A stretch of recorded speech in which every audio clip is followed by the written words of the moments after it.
everybody. Welcome to another edition of the Aroundtable.ca Podcast. I am your host, Phil, and joining me are my usual cast of characters. I have Dino, Steve, and Gio. Yep. How you guys doing? How's everyone doing? Hope that you guys have had a good quarter of the year. Since our last podcast. Our quarterly podcast. Yeah. Well, when you're this busy, you know. When you're this successful, you take your time. Well, now that we've made it to the mecca of internet, of the World Wide Web. Sometimes you just need a break, right? So we just need to recharge the batteries. And unfortunately, we're getting old, so it's like an iPhone. Takes a little longer. It takes longer for the battery to get charged. Like an old cell phone. All right, so I hope that you guys all had a good last little while. We're back this time with our stories of the week, although it's more stories of the quarter. Well, it's more recent than... But let's start off with number one. What's number one on your list? Keanu Reeves is in talks for a role in Fast and Furious movies, according to the writer of the series, Chris Morgan. Should there be another sequel for Fast and the Furious? Well, it's the biggest franchise in the world. One of the biggest, yeah. Yeah. They're trying to milk it surpassed with the last movie. Yeah, but it's not. But it's. It surpassed I Star Wars. I personally do not like them, but that one made like what, 800 million at the box office. So they're gonna make them. They already said there's 2 more after this one already. They want to do 10. Well, there's Sean Hobbs that it was really successful. I just watched it yesterday, actually. It's not bad. It's pretty good. It's a good action movie. Some stuff doesn't make sense. Yeah. There's a part at the end which is completely weird. So it's super dark in one scene. Right after, it's supposed to be the same time frame. It's super bright outside. Oh, yes. It's like it was supposed to be like dawn. Yeah. But it looks so bad. It just like all of a sudden it just became sunny. That's good. Well, so they can fight. They need to see their opponents, right? The Rock's shiny teeth just lit up the whole room. But it's the scene where they fight in Hawaii, Samoan Islands. Yeah. and the thing is it's the scene where Jason Statham he goes around with the fire and puts a ring around the enemies, whatever it is. And then a scene after, it's a bright sun outside. Yeah. It doesn't make sense. Actually, I don't know if any of you guys knew this, that they approached Keanu Reeves to play the bad guy. You know that guy who does the voice? Yeah. He's supposed to be that guy doing the voice. Oh, yeah? But he didn't. He was doing John Wick and couldn't do it. And, well, at this point, to get back to Keanu Reeves, either it's video games. He's going to be in Cyberpunk 2077. Yeah. Either it's movies. It seems that people just... We love him again. He just seems to... The Phoenix. He can do nothing wrong at this point. But you know what? Every time you see him, he just seems like a nice guy. I think people just gravitate now. He's just really a genuinely nice guy. And they want him to be successful. They don't want this stuck-up star. That he's just a nice guy. They showed videos of him on the train in New York City giving a seat to an old lady. Yeah. He's just a really down-to-earth guy. He doesn't live in a mansion. He has an apartment. He's just a normal... You can have a beer with this guy. Nobody talks bad about him. Well, he's not part of any scandal. Like in today's day and age where the internet and everybody's looking at you, there's not really any scandals. Yeah. We also went through a lot of stuff personally. Yes. Oh, so, yeah. But then with his new girlfriend, he finally reveals what he's going on. A girl serious. And she's 10 years younger than him. But she looks like his age or a bit older. She looks actually older. She looks like she's 108. She's an artist. I think. She's but then again, Keanu Reeves looks young. He's not young. He's not technically young. He's our age. He's 50-something, right? Yeah. And he looks 30. Like, and in his movies, he doesn't move that bad. It's not as if like he looks not like Steven Seagal when he's but Steven Seagal is just fat at this point. He can't move. Well, he can't fight anymore. It's bad when the guy is supposed to be a fighter and he has a stunt double doing fighting. I can't agree with Phil. He doesn't move. Doesn't know how to move no more. He's not even exactly he's fast or anything. He doesn't know. You see his where he moves. It's very awkward. It's like he's forcing himself to go left or right, kind of sense. Yeah, but the thing is, he should like adapt his fighting. Yeah, but he hasn't like. I have him sit on a chair and they all come walking up to him and he fights them. That's all. Yeah. Well, now also with the years, he seems to get like the more he whispers more and more his dialogue. At the beginning, like when he was like not Die Hard, and he can't have muster or strength to speak. Hard to kill. hard to speak. Well, hard to kill in those things. Like he's speaking normally. Yeah. No. Yeah. So we're gonna go and kick some ass. Okay. Like why are you whispering? He's trying to do a bad Dirty Harry or a librarian. I'm not sure. Or Dirty Harry as a librarian. I'm not sure. If words can kill, Steven Seagal. Like just listen to my dialogue in my films. Words can kill. Hey, the guy came out with like what 3-4 albums. He was a singer at one point. He's a good guitar player. I heard one of his albums. His guitar playing is not bad. His songwriting. Yeah. Oh boy. Yeah. He should get somebody else. Now we went from Keanu Reeves to Steven Seagal. It's okay. 6 degrees of separation. We have a tendency of doing now. Everything leads back to Kevin Bacon. Okay. Like everything else, right?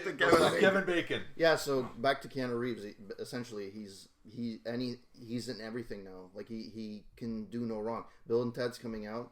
They're making it. Yeah, I think they're in post production. No, yeah, they already filmed it. I think Marvel approached them. Marvel approached them to be one of the villains. I think. I think it's Doctor Doom probably. Yeah, but I don't think it was clear. But they approached them to be. The problem with Doctor Doom is also the mask. You don't need a big person behind Doctor Doom. Well, they just want. I heard he also was supposed to be part of the Eternals, that movie, but he didn't have time as well. So they want him for that. Fast and Furious. Well, they said the last 5 years they've been trying to get him in. But since the John Wick stuff, he just doesn't. He's hiding the man right now, and everybody wants to do John Wick. But also, he's for John Wick, because the way the fight scenes are filmed, or the way it's filmed, it's realistic. It's not realistic. It's a different type of the takes are different from the traditional action movie or fight scenes that you normally see either in martial arts or whatever. It's gun fu or whatever you want to call it. Yeah. And he may not be the first one. I don't know for a fact, but he's the one that's kind of. He brought it to a mainstream, similar to like the Matrix, right? It's the Matrix. Technically, the fighting scenes are not original. You know, the martial Hong Kong and China did for years. But he's the one that kind of brought the future meets like martial arts type of thing, and he's kind of the one that's. Matrix is one of the best movies. You know, for some people, it's one of the best movies. It just happens that I'm happy that he didn't. Get typecast as like a Ted character from Bill and Ted, like the stupid idiot. Yeah. Constantly being a stupid idiot. I'm happy he kind of got out of that. But yeah, I'm looking forward if he can be good in there. It'll attract people, that's for sure. Yeah, but don't forget, it's another age crowd. Like we outgrew it. But the young generation, they love that fast car, beautiful women. The quality of the movies for Fast and Furious, they're not. I don't like them for some. Well, the plot, it is what it is. It's basically the same plot over and over. Yeah, not even the plot is just unrealistic. They were street racers and now they're spies. It's like how did that happen? It's like they evolved.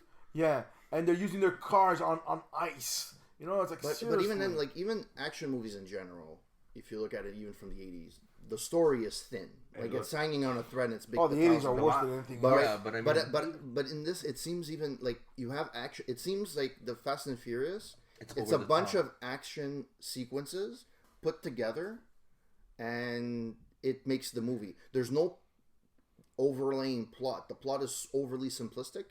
Like the last one, it's fine. But my issue with that is they keep referring to family and values and old school stuff. That's great, but they seem to push that more and more to the wayside for CGI spectacle, which basically then their mantra or whatever you want to call it falls to the wayside. So it's kind of like it makes no sense to me. I watch them. I don't see the big thing about it. Even what's the last one with The Rock and Jason Statham there, it was okay, but it just. It's an action movie. It is what it is. It's a good entertainment. I'd rather watch John Wick 100 times a day than watch Hobbs and Shaw twice. I don't get that. It doesn't resonate with me. That's the thing. It doesn't. It's just very. It's Hollywood action. It's fluff. You know, it's Hollywood. Like the last Rambo, it wasn't the greatest in the world. But I'd watch that over Shaw Hobbs. I don't know about that. Me too. I don't know. The last Rambo was like a disappointment for me. I think when it comes out on Blu-ray, if there's a director's cut, it's going to be a lot because the beginning seemed rushed, showing his new life.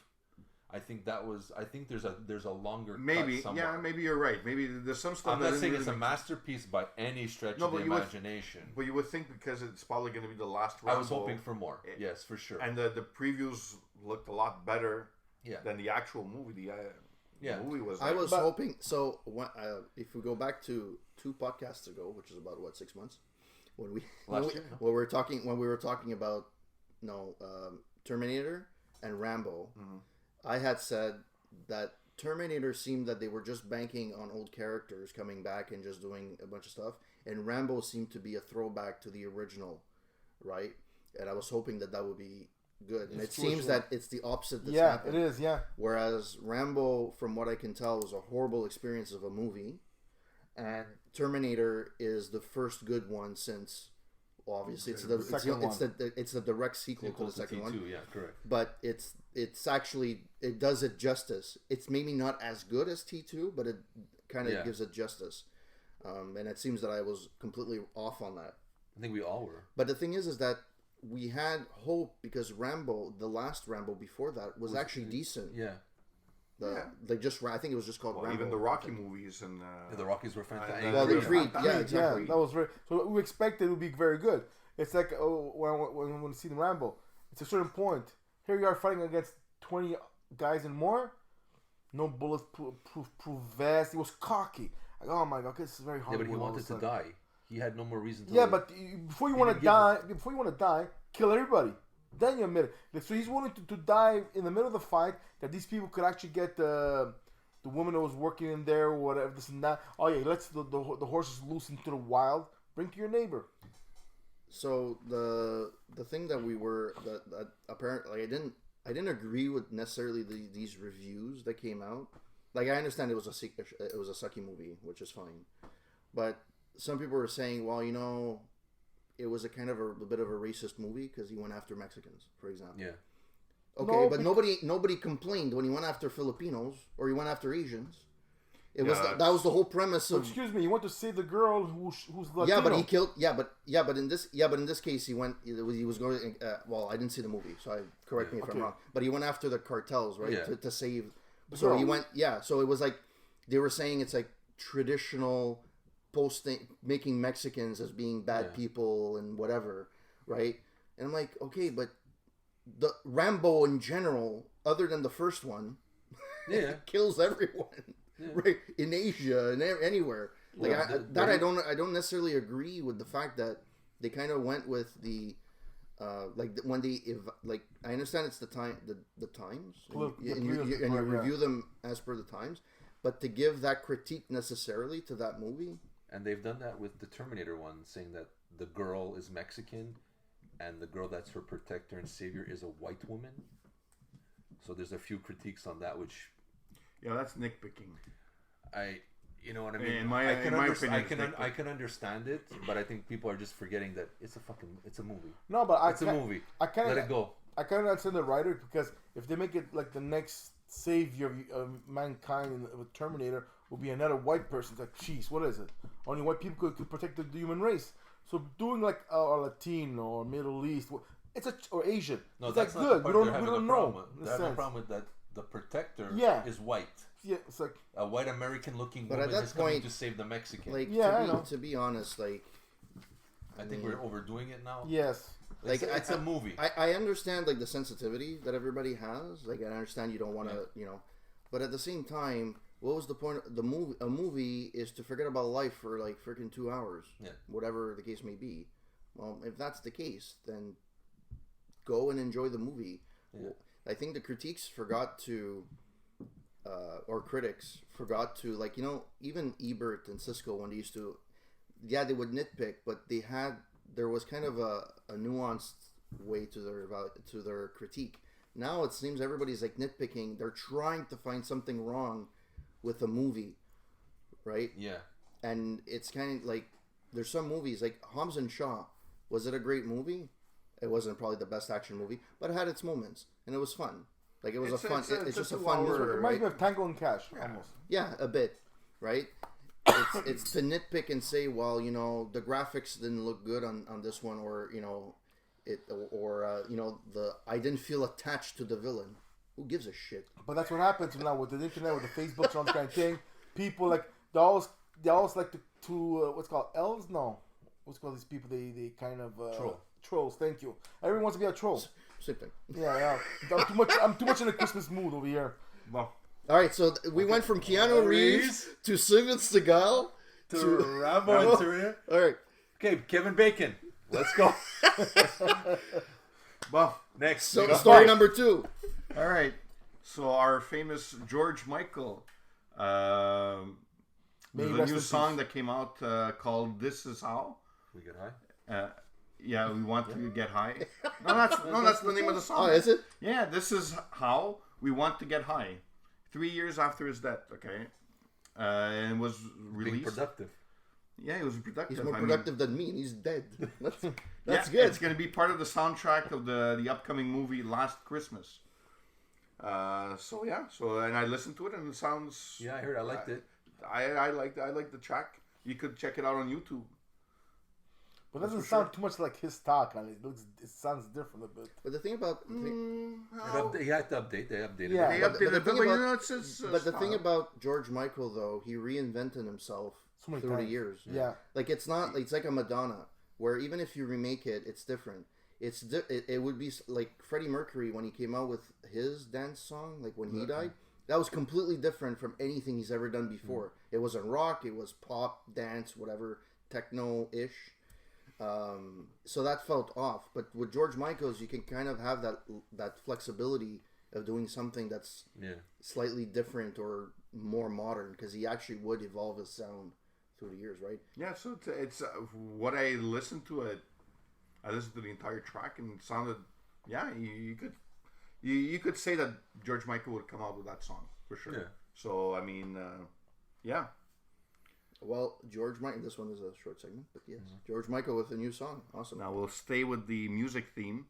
Coldplay announced their 8th studio album called Everyday Life. It's going to be released November 22nd, and it's supposed to be split into 2, into Sunrise and Sunset. And they also released recently, about a week ago, 2 new songs from that album. One called Orphan, and the other one called Arasbesk. Gesundheit, exactly. So check that out. They played the song in Saturday Live last week. I think they did. Which one? It's okay. Orphan? I don't remember what it was, because I find he sounds all sound alike. Yeah.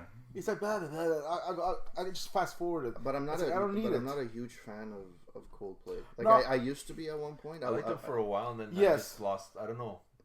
Because when I find every song sounds almost alike, I lose it. I go forget it. I don't want it. Like even though I'll listen to the songs, but I'm not willing to go out of my head to buy it because they all sound. Like I went to see a concert and each song is similarities.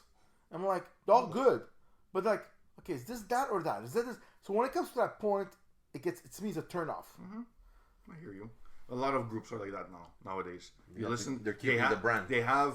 Well, you could say the same thing of even Kiss. Listen to some Kiss. No, they have Beth. They have 4, 5, 6 types of songs, and listen to all, and you could put them pretty much in that category. Correct. Yeah, but then after when they what's it called? Unmask? What's it called? The one we like. Kiss. Revenge. Yeah. See, and then that's when they change their mold. Everything sounds different. Well, Carnival of Souls is different. Yeah, but again, Carnival of Souls is different, but they never acknowledged it. They never really acknowledged, but it's some groups they take chances, but some groups, example, it's the formula is too much like AC/DC. They sound all the same, give or take. Well, it's like Bob Dylan once said: every artist has 3 or 4 of the same songs, just repeated on every album. Yeah.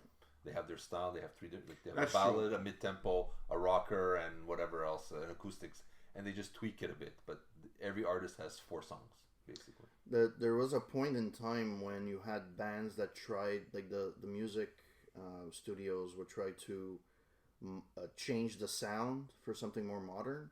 Warrant went through that. They went through a grunge period where you had Belly to Belly and Ultraphobic, which was more grunge, darker.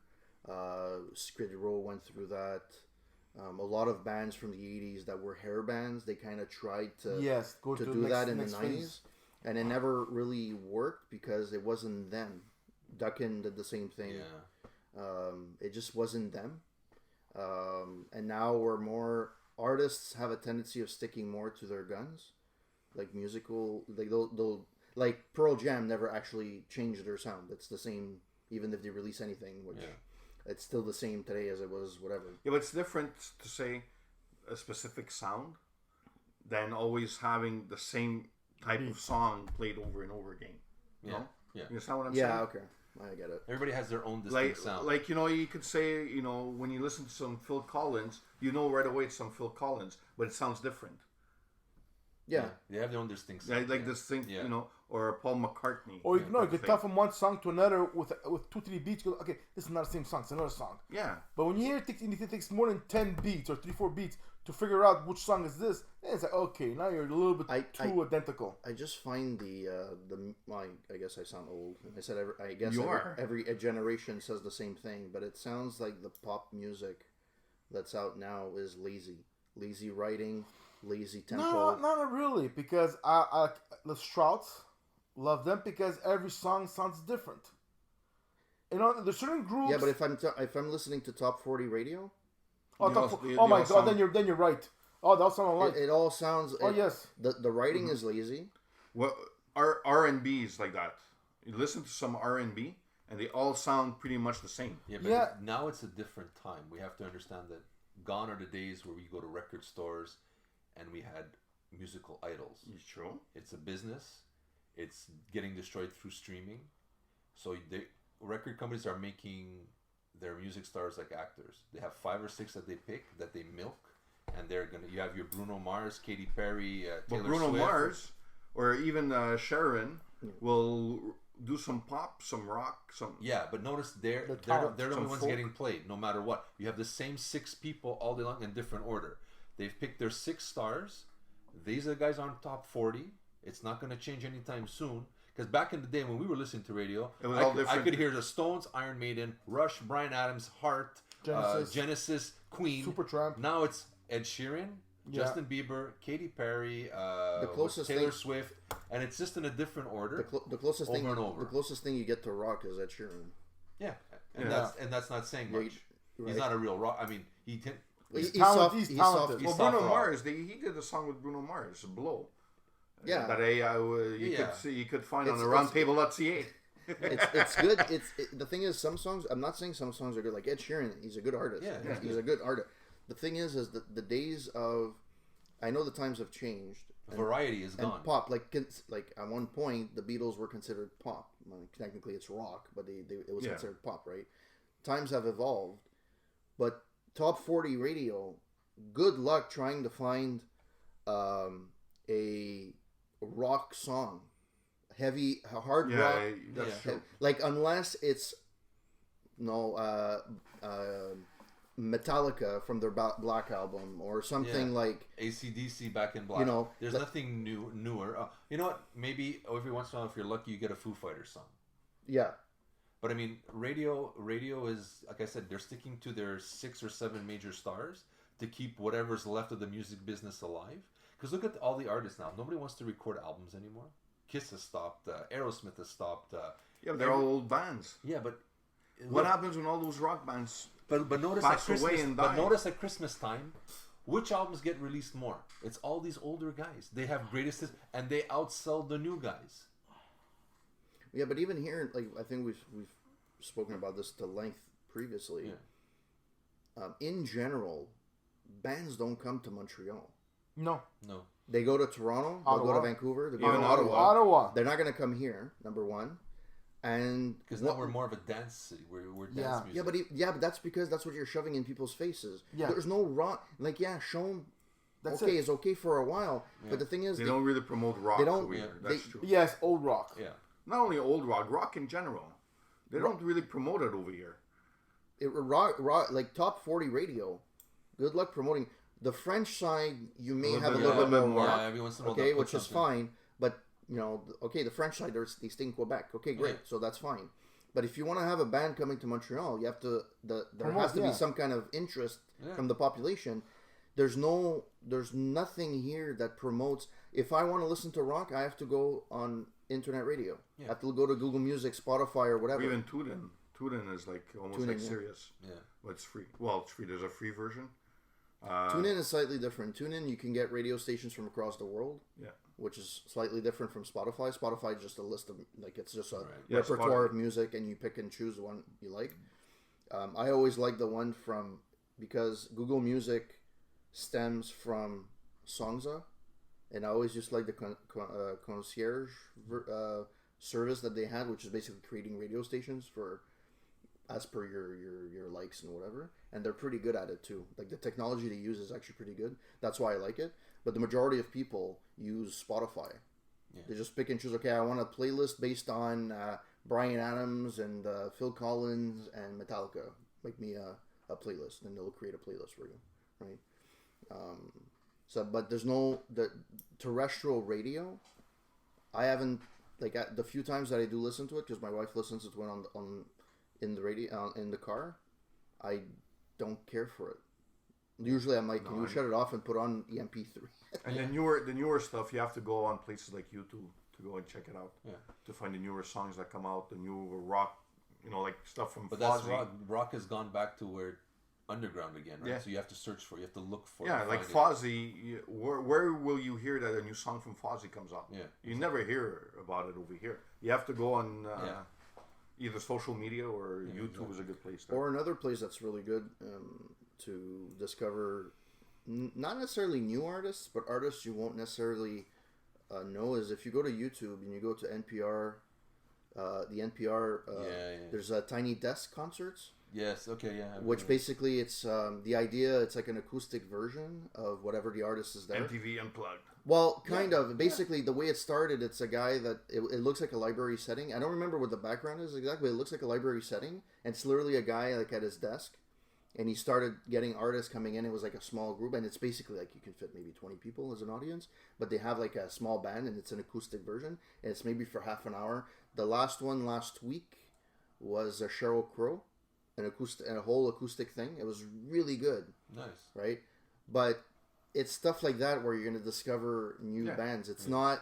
Or new songs. It's not going to be on... Sheryl Crow, she'll get some airplay. Because it's Sheryl Crow. Yeah. But like, the majority of artists, they're not going to... It's not like New York City.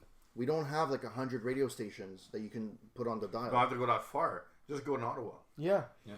And on TuneIn Radio, I told them there's at least when we go to Ottawa, you have 5-6 stations, rock songs from classic rock to modern rock.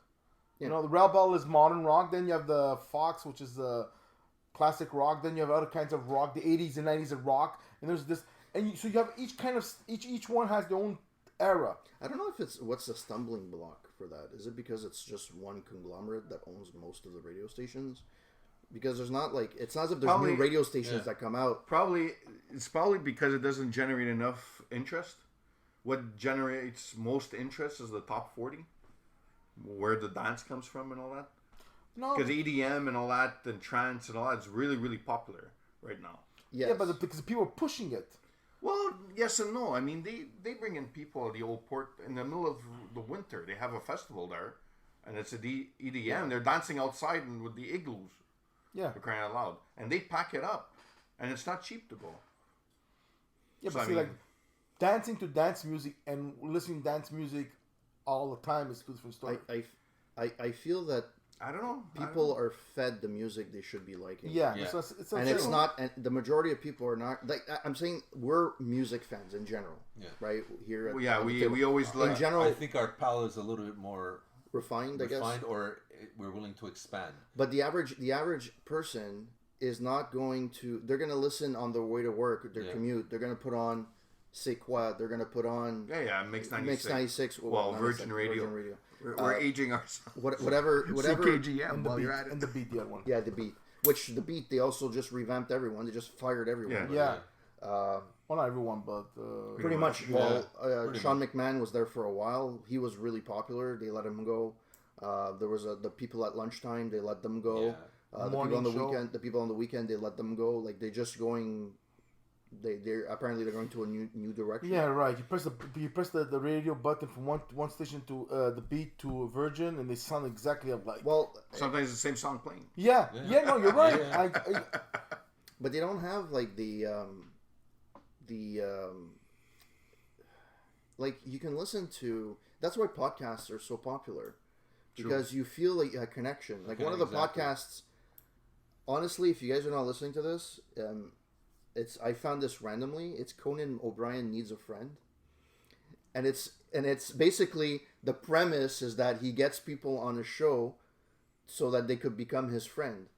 The thing is that it's not a typical interview, because Conan O'Brien is a great interviewer. He's actually really, really good, but it's really usually two people sitting down at a table. Like the last one he did was he did Tina Fey not too long ago. He got Bob Newhart. He got like a bunch of he got Michelle Obama. Okay, for different genre. It's different, but he's a great interviewer. But you feel a connection to him. Like it's a lot of the questions he asks, he puts personal stuff into the questions. Like, oh, I went through this as a TV show host and this and that. How did you deal with it when you went through it? He had David Letterman on. That was a really good interview. Because Conan O'Brien, the thing I like about him, he loves making fun of himself. Yeah, well, he loves instigating himself that he's ugly looking, he's this, he's quirky, he's that, and that. So automatically, as soon as you make fun of yourself, you can make fun of other people. But for the longest time, I used to find him the best in late night. Like I used to like him more than Jay Leno. I used to like him more than David Letterman. Yeah. David Letterman after the mid '90s, once he did that honeymoon period where everybody was going gaga because he went to CBS. Okay, he was just going through the motions of he didn't really have that edge that he had on NBC or at the beginning of that. So for the longest time, now it's because it's even now he changed. Conan O'Brien changed the format of the show. It's a half-hour show now. He wears a jacket. He doesn't wear a suit. No table. It's just him on a just yeah. He's still on TNT. Yeah, he's still on TNT. Just it's not an hour show anymore. It's half an hour, and he'll do different things. He still does a monologue with. You can also watch it on CTV. Oh, Andy Richter's on there too. Eh? Andy Richter's on there? Yeah, he's a psychic. Because didn't he leave that show at some point? He left. He came back. He came back even towards the end. He came back either towards the end of a show at late night on NBC or on the Tonight Show. He came back to be a sidekick because he was there for that. Okay. And he's been with him ever since. Oh, I thought he had gone from there. He did leave. He did leave for a period. There's a few years where he did leave. He wanted to focus on movies and stuff like that, and it worked. I think he played in a few movies, a scary movie and stuff like that. He plays a priest, I think, and he played in another few cameo roles here and there. But he never had like a leading role in a movie, at least not that I know of. A breakthrough. Yeah, but he went back to him, and basically it's the tiny group, right? Conan O'Brien just takes his whole crew, no matter where he goes. Yeah. All the shows are the same, right? Well, you were successful with those people, you're gonna bring them along. But same thing in business, same thing in retail. But even now, late night is much different. Like before, you had Johnny Carson, and he was the end all be all of late night. He could either make or break your career, no matter what. Now, late night, a lot of people don't watch it. They watch the clips on on YouTube. Like for me, I like Seth Meyers, but I mean, I watched a Closer Look, which is like a part of his show. The interviews, unless it's somebody that I'm really interested in, I don't really watch. It's different. So yeah, for Conan O'Brien Needs a Friend, it's really good. You have the whole idea, to go back to what I was initially trying to say, is that you have like a connection to it. Yeah. Now terrestrial radio, they're becoming more and more just like it's a loop. Generic. There's no one really that's a host that you connect to. I don't really care for anybody that's on terrestrial radio. It's sad to say, but I don't really care for anybody. I rather just, if I'm going to listen to radio stations with commercials in between, I might as well just take a playlist, and I have no commercials. Yeah, agreed. Right? Why do I need to listen to news every 10 minutes or traffic every 10 minutes? Come on, you want to know where you're... You don't want to be stuck in traffic. Yeah, I guess. When I'm sitting in my house, I don't want to be stuck in traffic. Yeah, that's for sure. Attention, une porte de train bloquée. Yeah. Not a lot of people will understand that. Yes. The cockles of Texas. It's okay. Everybody has their own version of Metro stops. Yeah, so I guess that's enough about Coldplay. Yeah. Okay. We went really off track. Yeah. Wow. Okay. I hope you guys are still with us. Still 2 more points to go. Or go fast forward. All right. Now let's talk a little bit about video games. WWE 2K20 was recently released, and it was received with really bad reviews. Many saying that the gameplay is notably worse than past years. Yep. It looks very unfinished, and from the clips I saw, it looks very choppy. Very. It's they changed the way that the mechanics work in 2019, and it looks unfinished. There were issues with it, but it was a good step in the right direction. They saw they were going, but there's stuff that was good in 2019 that sucks in 2K20, and I saw a few things, and it's like you grapple the guy, but the guy's grappling like through your body. Yeah, it's very wow. It's like stuff from the first video games that came out that used to be really choppy. But that's the way it looks like. We kind of forgave it because that was the time. Yeah. But now that 20 years ago. Yeah, was exactly. Like that. Yeah. It feels like it was a product that was rushed out of the door. I honestly haven't played a wrestling game since probably WrestleMania, like on 2. WrestleMania, the arcade game. I think that came out on Genesis.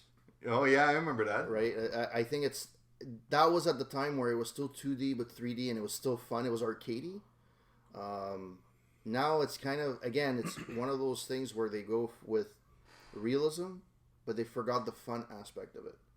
Like, yeah, you can build a character and stuff like that, but at the core, you want to play a wrestling game. Yeah. Same thing with sports. Like, if you play hockey, I miss the fact that it's hard to find an arcade type hockey game. Yeah, it's true. The last one that I remember playing is NHL Hits on the original Xbox, which is like 3-on-3, fast paced. You just hit, no offsides, nothing, right? Whereas now everything is owned. The licensing is all done by EA, and then it's NHL, whatever, NFL, Madden NFL, right. FIFA every year. It's the same thing.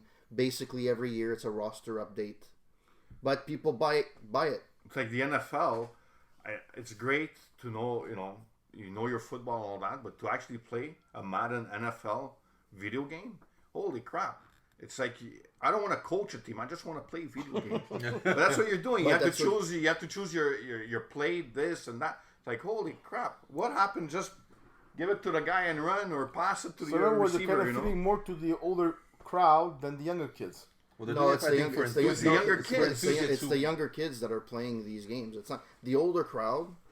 For the most part, will play the old school games that don't have, like, you can pick up, play a game, and then put it down. Well, that was the whole point. That was fun back in the day. That you could just start and stop when you want to. No, but 15 minutes you played a game, and boom, you're finished. Yeah. Right. A lot of these first shooter games, crazy. You have to take 2-3 hours to play one level. I don't know. Do I want to spend 2-3 hours? You have to take a history lesson. Well, like a lot of games now, like The Witcher 3, it took me 105 hours to just do the main game, and I did a bit of side quests, but I didn't. It took me 105 hours alone, and I didn't get any DLC, downloadable content. Well, whatever. That's becoming like. I remember back in the day we had Dungeons and Dragons. Yeah. Where you could play 3 weeks straight for one level. But they've incorporated that into video. There's a games. resurgence now of D&D. Coming. There's a lot of Magic. Yeah, Magic is another Magic one. the Gathering. Yeah. MTG as they call it, the youngins call it. So yeah, it's a shame. But again, I'll be honest. I've watched. Now there's AEW that came out, and I'm wondering if they're going to come out with a game at one point. Probably. But anything that's WWE at this point, they lost anything they become way too corporate. Bottom line is money and viewers, and that's what it's come down to. And well, that's why AEW is like really. It went back to the roots of wrestling. They're paying for the medical bills. They're paying for traveling. They're treating them as employees, not just as talent and individuals. But also, if you look at the show itself, it's like watching Saturday Night Main Event. Back in the late 80s, early 90s. And that's what right. There's less. Yeah, there's talking. There's vignettes and there's promos. But that doesn't overtake the wrestling aspect of the show. Yeah. There's actually wrestling on the show. Sometimes you can wait almost half an hour before you get one match on Raw or SmackDown. Another issue about WWE, You know how much content you have to come out with to have 2 shows of 3 hours a week plus your pay-per-views? I think they scaled back SmackDown. No, it's only 2 hours now. Yeah, but it's 2 hours but each. It's still, It's still a hell of a lot. I think they've oversaturated themselves, and they need to really scale back a bit. And the wrestlers, I mean, they're pretty much all generic wrestlers. You have 2-3 types, and that's pretty much. And every time, every couple of weeks, they have to have one of the old guys come back. And that's the problem. When the WWE in the last few years are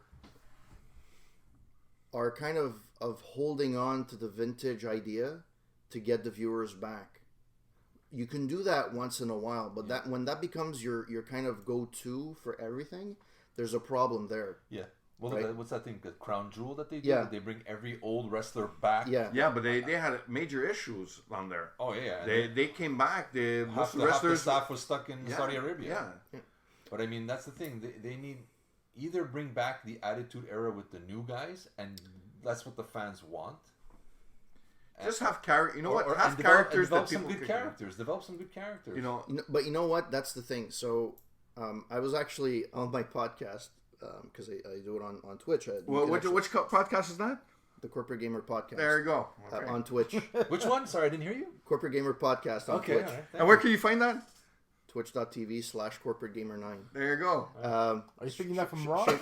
Shameless plug.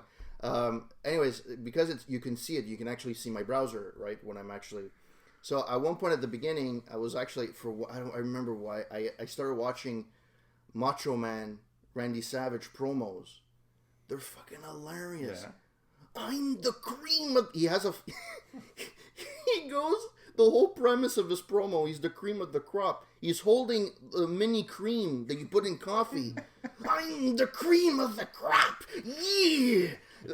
Freaking going nuts. At one point, there's a 5-second vignette. All you see him is go through the TV in front of Mean Gene, going bang bang out of nowhere, and you see Mean Gene like stunned. What the hell was that? Well, you want to see? But that's what's missing from wrestling. Yeah. It's the character side of things. Yeah. Like you can Over the top characters. Like a lot of people complain. Okay, Hulk Hogan was superstar Billy Graham copy, right? Okay, great, fine. But you had the Earthquake, Typhoon. Some of them worked, some of them didn't. But at the end of the day, it was freaking entertainment. IRS. Ultimate Warrior, those promos on. Didn't make sense. Yeah. You listen to. What are you saying? They can't make our podcast. They rant off at a different location. We don't even know what happened. But now it's like before you had the fat character like King Kong Bundy. Yeah. Earthquake, Bam Bam Bigelow, the fat characters. You had the Muscle Men, Ultimate Warrior, Hulk Hogan, Hercules. You had the technical wrestlers, the Jericho, the Bret Harts. And you had like matches. Actually, although it was technically fake, their match, they're like scripted out. There was like you saw like when Bret Hart would wrestle Diesel, for example. Diesel was I'm a hard knocker, I'm gonna punch you out type of thing. But then Bret Hart would break you down, break the knee, break the lower back, break down the character. It made it a little bit more realistic. Yeah. Now it's just everyone gets into the ring and it's an all-out brawl all the time. There's no wrestling. I do a suplex. NXT you see a little bit more wrestling. A little bit more, but WWE proper doesn't have that anymore. And I don't feel any attachments. Like even John Cena, which is the last great character. He was still not, to me. He would never be at the level of Shawn Michaels at his prime, or Stone Cold, or The Rock at its. Yeah, he was the best at that particular time, but he's not like, to me, he's not a classic wrestler. I think he is. I think I think he earned. Look, he's great on the mic. He can rile up a crowd. Look, I mean, he's not there lately, and I mean, it's because of his movies. And stuff. But I mean, I've seen a few episodes. You know what? I actually missed that guy on there. He actually knew how. When he started talking about stuff, you actually cared. Yeah. Even you didn't care about his character, but he goes, I'm going there. Like even when he fought The Rock, he goes, I'm gonna go there and give my fucking best. I don't care. I know people like Rock more, but I don't give up. I don't. And people could follow through that. These other guys that are talking, these guys in the latest skit, they meet in the locker room. Oh, you touched my boot. We have to have a match at WrestleMania to see who's the best. It doesn't make any sense to me. Like, where does this come from? Yeah. There's not even like I would even understand if there's a competition. Like Stone Cold goes, or Randy Orton goes, I'll beat up my grandmother for the belt. I don't care. I want the belt. There's a sense of competition. There's something you can relate to. This, there's nothing. But even like, even the pay-per-views, all right, they're too long. Where back in the day, there used to be a build-up. Yeah. Right, build-up to WrestleMania, build-up to SummerSlam. Now there's not. You know, King of the Ring, you know, or the Royal Rumble. There was a huge build-up that it was an event that it was hyped up so much that it was an event that if you missed it, you missed out. Yeah. Type of feeling. Yeah. Now, Christ, there's so many wrestling. It feels diluted. There's no difference between a pay-per-view and a TV show. Yeah, exactly. But the problem is there's no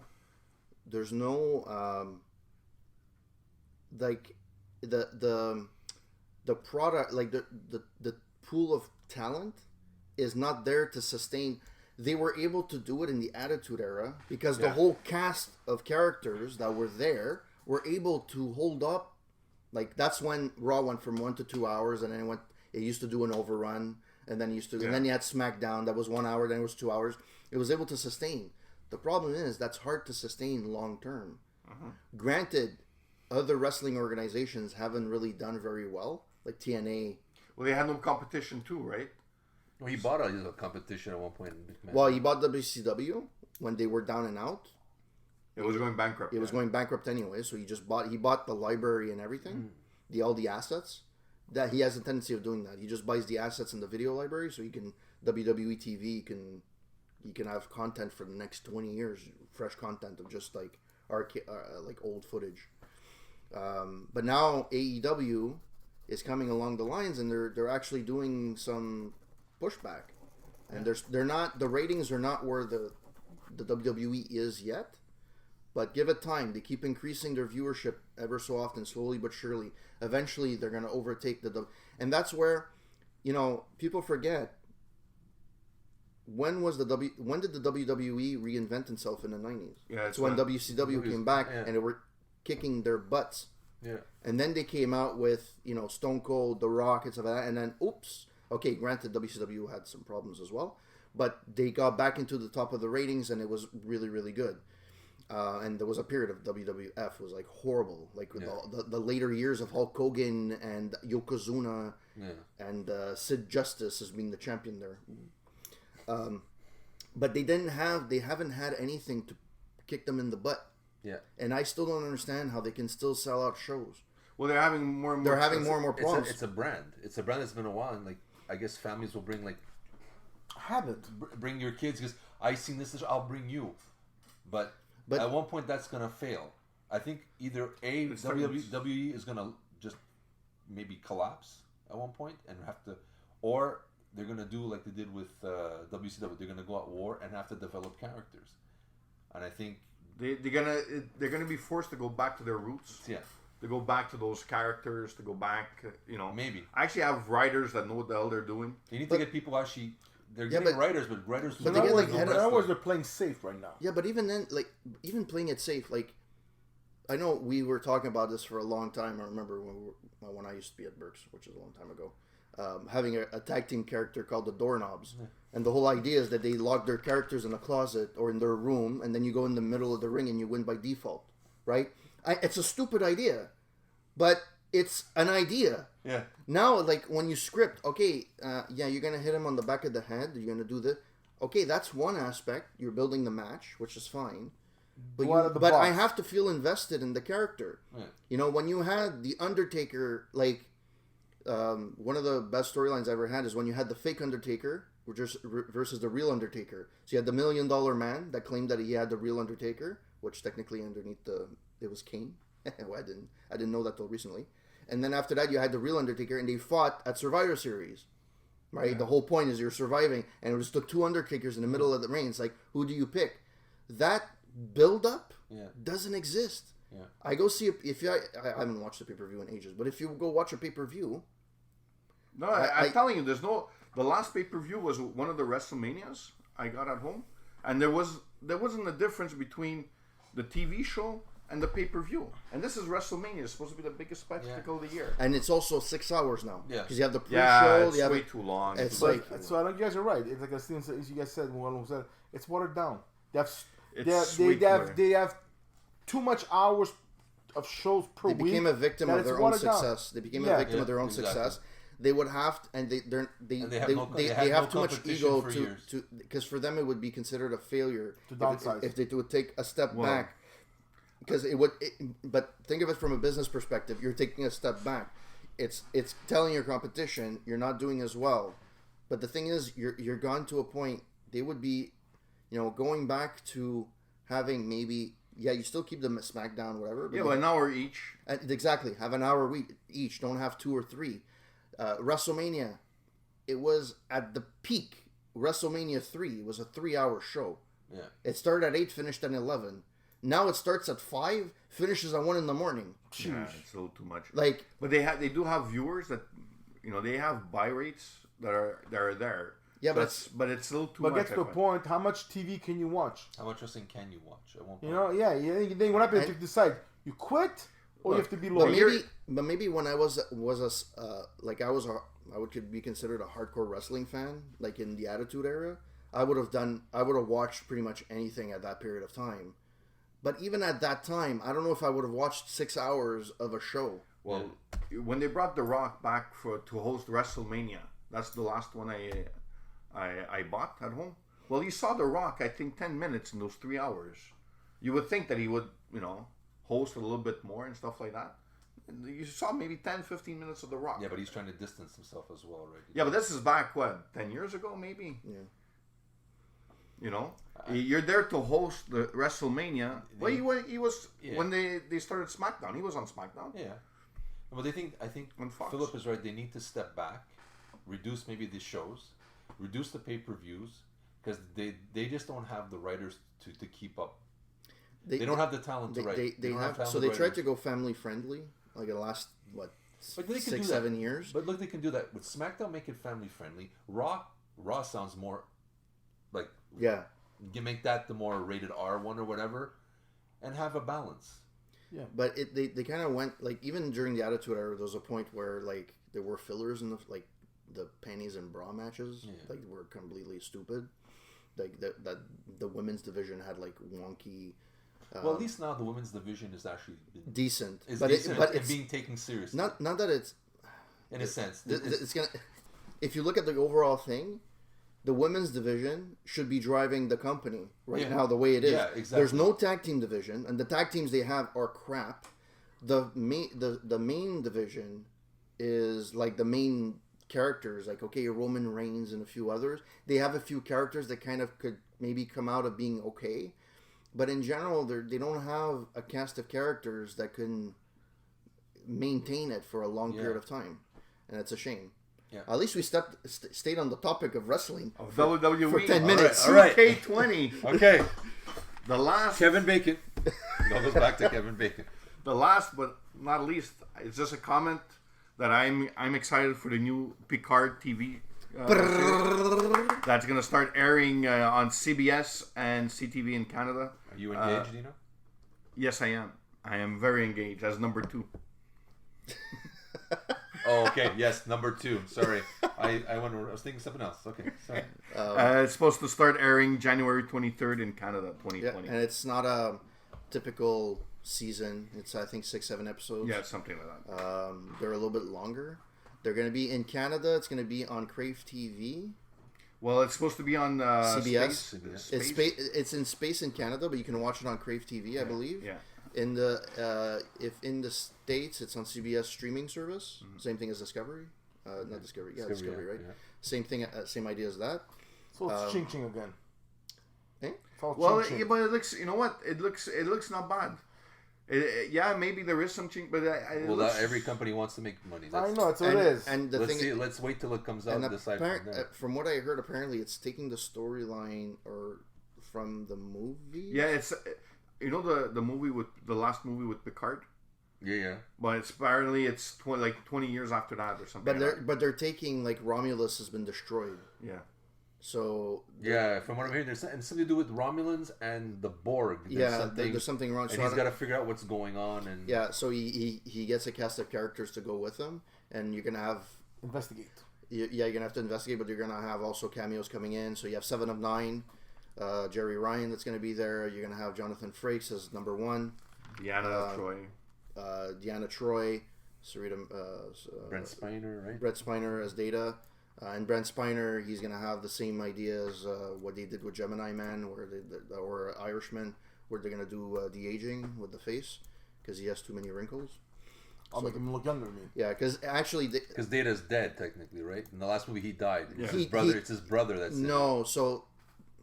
In the last movie, if I remember correctly, in the last scene, he did die, but LaForge found a head of a clone of Data, like another clone of Data, and they brought it back to the ship. Now... What happened after that, I have no clue. I don't remember that at all. How come you don't know? If I remember correctly, they bring you see one of the final scenes. You see a head of Data on Picard's desk or something along those lines.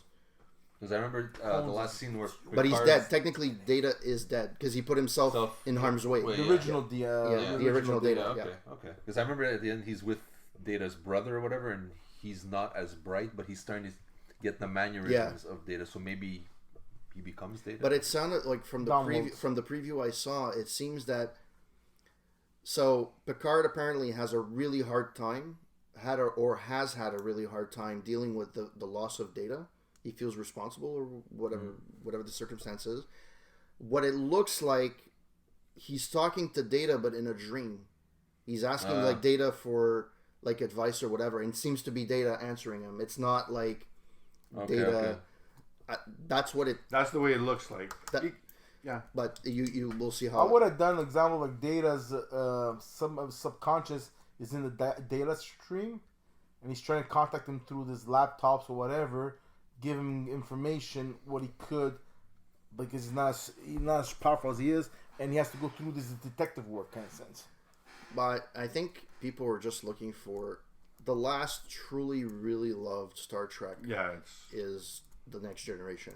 Yeah. The ones that really have hardcore fans. But you know the thing, that's what's I don't know if you guys saw, I posted a thing about Discovery, how everybody's hating it because it doesn't follow canon. For a show that's based on mutual respect and accepting other cultures and other ideas, these Star Trek fans are really giving Discovery a hard time and not really actually following any of the teachings of Star Trek or what they want to impose on the viewers. So as much as I like Picard and I'm looking forward to it, they need to accept that we need other shows. Or Star Trek, one point when Shatner passes away and Picard passes away, Patrick Stewart, what are you going to do? You're going to get videos like the James Dean thing and remake movies with these? The Trekkers need to be more open and let other shows That's for everything. Apart. Some people are so stuck in their own bubble. That's true. From music to movies to anything, but in Picard, you have an entire new cast also. Yeah, that's the thing. You have a supporting cast that are brand new faces. So hopefully they make characters that resonate. Yeah, and also I feel like they're kind of rehashing. So the whole idea that obviously you can't have William Shatner and Leonard Nimoy being the friends in movies and stuff like that. They're the chummy idea. They seem to be hinting at that from a Picard and Jonathan Frakes or Commander Riker point of view, where they're kind of growing old in age and they're both like friends and they both, pick at each other or whatever. So it seems to be themes that we've seen before from Star Trek. Okay. Yeah.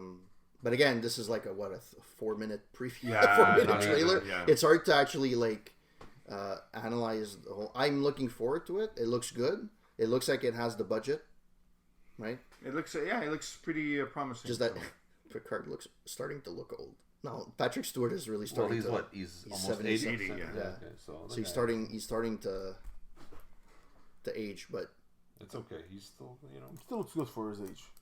Oh yeah, obviously. If I look that good, then he'll be happy. It's called Botox. That and a lot of broccoli.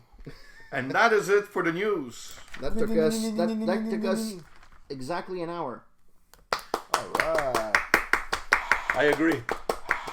How about Kevin Bacon? Kevin Bacon. I love Kevin Bacon. Monsieur Bacon. He's footloose. He's in the danger zone. All right, so topic of this week: So I guess I should put a disclaimer at the beginning. If you want to, if you want to talk to movies, move over to this one. We are going to go through the movie, the holiday season, the winter releases for movies, the ones that are connecting the most to us, or the ones that we actually want to look at. To be honest, from my perspective, it doesn't seem like there's a ton of movies that I kind of want to watch. It's mostly near January, February, the best ones. And there's not for me. But even in general, I guess this is gonna be on some of your lists. But Star Wars: Rise of the Skywalker, I honestly have zero cares for this movie. Well, I want to see because they actually say they're finally finishing the Skywalker saga. It's time to get over because it sucked. Are you dating? Mm-hmm. Okay, I don't know. There's something we talked before we do a podcast. Yes, we've been recording for an hour. Okay, let's put it switch. Thank you for joining us. Johnny has finally joined the podcast. The coffee didn't hit my head yet. Okay. Look, Star Wars, let's put it switch. Let's start over. Hey, Johnny, how's it going? From when it started till now, there's only one I like, and it's Rogue One. Because when I watched the classic Star Wars, I see so much mistake. I used to love it when I was younger, when it came in the theater. But after when I rewatch it, I'm like, back in the day. Yeah, nothing makes sense. This doesn't make sense. This is not. It's so to me. It's like Star Wars for me. I'm not even in a hurry to watch it. I'll wait for special night or whatever. No, but the visual is amazing. Yeah, but that's okay. But that's it. But that's it. They use that, like.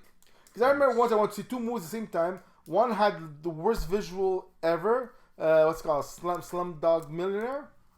That wasn't really a graphic thing. It was a drama. But the story is amazing. Yeah, the story is amazing, but there was no graphics. Yeah, but I'm saying, but I'm saying it was an Indian movie. No, but I'm saying it's like I was intrigued until the end. Then I went to see another movie with special effects and everything was amazing special effect. The story was so lame, I was falling asleep. The Wild Wild West. That's all I have to say. Oh yeah, that's it. Yeah. So same thing with Star Wars. If the visuals the story is amazing. Playing God, oh my God. Playing God. With David Duchovny. Yeah. I think we both fell asleep in the theater. Woke up snoring. We woke each other up and it's still an hour to go. Mind you, to our defense, it was a late show. Yeah, we saw 11:45? Yeah, something like that. But man, what a lame movie. Holy crap. Yeah, I remember you guys coming back. That and was it Eyes Wide Shut? As a joke, you have to go buy the soundtrack. Why? Then I watched the movie at home, and all of it, it's like one note the whole freaking movie. There was a bunch of cuts in the movie. Well, or his eyes were wide shut and he couldn't see the keys. No money for the score. They paid all money for Tom Cruise and Nicole Kidman to be in that. That was movie. a Kubrick movie, no? Yeah. That was the last one. I think it was his last one. Yeah. I think we all know why, right? Well, he died. He died. Oh, he died after that? I think he saw his own movie now. No, sorry. He died a couple years after, but it was his last movie that he released. Yeah. Then they took a script from him for what's it called, Artificial Intelligence, and Steven Spielberg directed it. And now there's a Stephen King movie. Yeah, the Sleeping King. So now it's the sequel to The Shining. Yeah, but apparently it's a sequel to the book and nothing to do with the movie. Because Stephen King absolutely hates the movie. Yeah. The Shining. Yeah. And this is, according to reports, apparently he said this is The Shining done right. But I wouldn't know. I would have to. But I seen a couple of people talking about it. It's supposed to be very good. Yeah, well, we'll see how it goes. I have to watch The Shining again anyways. I remember bits and pieces. I just remember Red Rum. Here's Johnny, Here's Johnny. Who's Johnny? He said. I don't think the barge. Okay, guys, it wasn't that movie. That's for sure. No. I hope so. That would be such an eye opener in the middle of a really serious movie. Who's Johnny? He said. It's in the cuts. It's in the director's cut. We wanted to make it a musical. We were forced to take it out. I'm traumatized. I think it would have been called Eyes Wide Shut Part 2 then, or something. Johnny. So that's Star Wars: Rise of Skywalker. I'm curious to see how they end it. I'm hearing already the test screenings have gone horribly, horribly wrong. Wow, I'm surprised. No, well, they have apparently there's 3 versions of this movie. There's the president, Kathleen Kennedy, who took over for Lucas. Her ideas of where it should go got abysmal ratings. Then there's J.J. Abrams, which got okay. Then they called in George Lucas, and he came up with some sort of weird idea of a secret Skywalker that's going to appear in the movie and will save the day, kind of thing. And apparently that got better reviews, but still the better reviews is that it's mediocre. So that's not saying much. I'm not really surprised. Me too. I think I have no interest in the No. Star I Wars used to love Star Wars. I'm hoping that this is wrong and they make, because what's his name, Kevin Smith has seen the ending of Star Wars and he goes, it's a great conclusion. Although he did say The Force Awakens is a masterpiece, so who the fuck was he thinking? It all depends. Yeah, I mean, his bank account. Disney gives him so much money. Yeah, but he doesn't work for Disney. He doesn't. No, but I'm just saying it. Look, I want to see it kiss end. assers. I want to see it end. I'm hoping it's decent. But you know what? It's the also what's kind of, regardless of the movie itself, it's the in-your-face advertisement for Star Wars and everything. You have no Bell commercials, McDonald's, car commercial. Like everything has Star. Okay, I get it. Star Wars is coming out. It just feels like Disney is milking the crap out of it. Of course. No, but like at this point, it's beyond milking. I think now they're scared because they spent $7 billion they gave George Lucas for the rights. Yeah, and they're destroying it. At first they thought this is a no-brainer. They will make all their money back by the second installment, and this is not the case anymore. They are now genuinely worried. There is, like I said, there's apparently 3 versions of Rise of Skywalker. It is $300 million over budget. But at the end of the day, the thing is, they're scared because they have planned all these spin-offs for the next 99 years. There's a lot riding on this one too. So now we're saying they got cocky. That's the whole thing. They got arrogant. They assume they put the logo Star Wars. People are gonna run. But Disney is. But Disney did great with Marvel. I mean, they're on a roll. But whoa. No. Disney did nothing with Marvel. Marvel was already on the run without Disney. Yeah, but wait. Disney hasn't put their touch on Marvel yet. No, but they bought the rights. They bought the rights years ago. So they're still in there. No, the movie was already done before Disney got involved. No. Yes, it was. It hasn't been that long since they bought them. 2 years. 2-3 years, Marvel. 2-3 years, okay, but they're still involved. But they're not. And nothing has changed. Yeah, but they don't get involved. They don't get involved. And now they got the guy. Because Marvel didn't touch. Disney didn't touch Marvel. No, I'm gonna talking about that. Even if they did touch it in a way, the story, the arc was already there. The storyline. Now, phase 4 or whatever. Yeah. That's different. The next phase. We'll see. That one's going to be the one that's going to have the Disney touch on it because that's or might or they're going to have they have a little bit less of a direction of where they're going to go with that. It's not fully clear. They know what's going to be like recently released, but they don't know what's going to be like super in the future. And that's where they got the guy from Marvel, Kevin Feige, if I'm saying the name right. I think so. Yeah. He's now doing a Star Wars movie. And they're giving him basically carte blanche to do whatever he wants because he's got the magic touch. I remember you saying to me before Marvel bought before Disney bought Star Wars. You told me that the Star Wars from the Dark Horse were amazing storylines. Yeah. How come they didn't take those writers? You see, that's how dumb they were. They're full of themselves. You're right. You're saying they thought they were cocky. We could do better than this.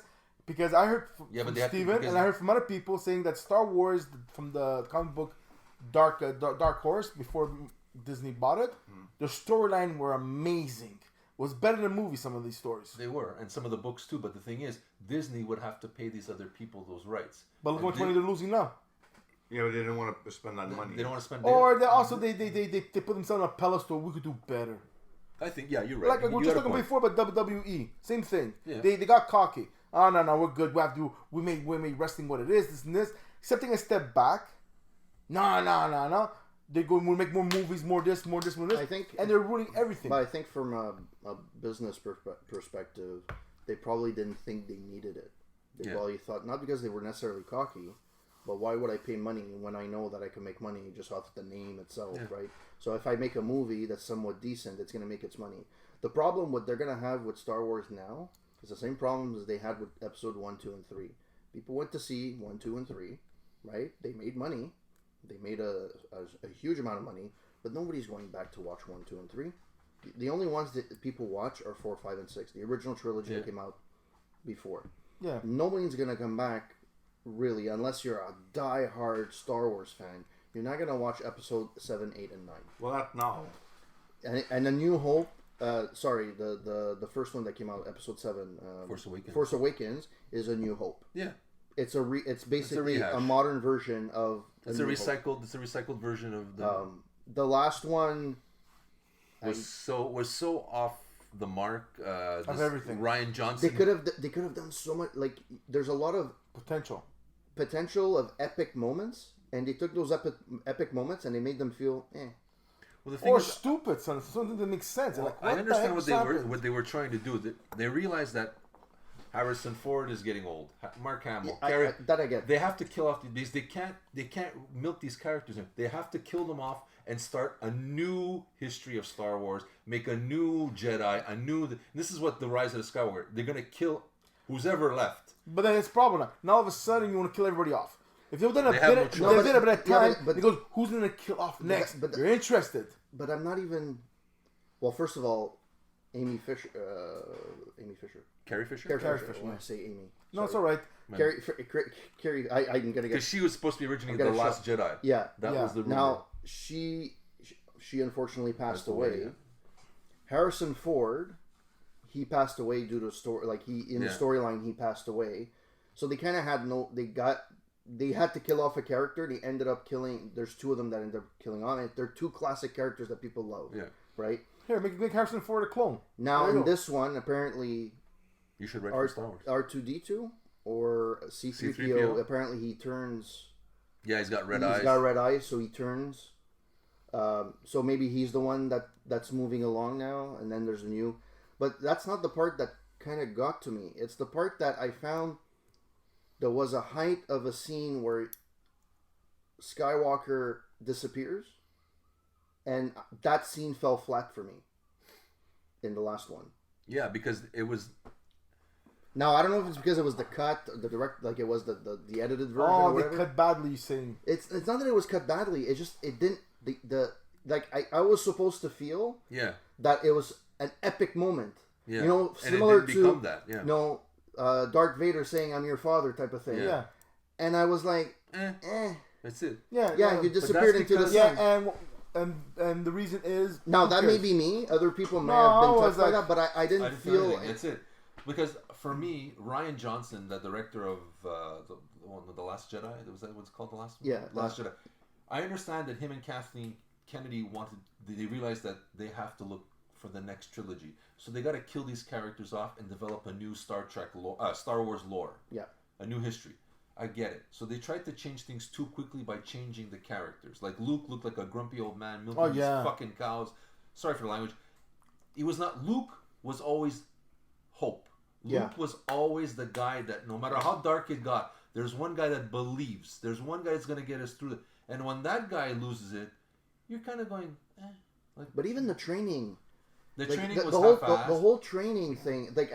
Like when Luke was getting trained by Yoda, there was like actual training. Yeah. Like trying to lift the ship or trying to do And in this one, it felt like so half-assed. Yeah.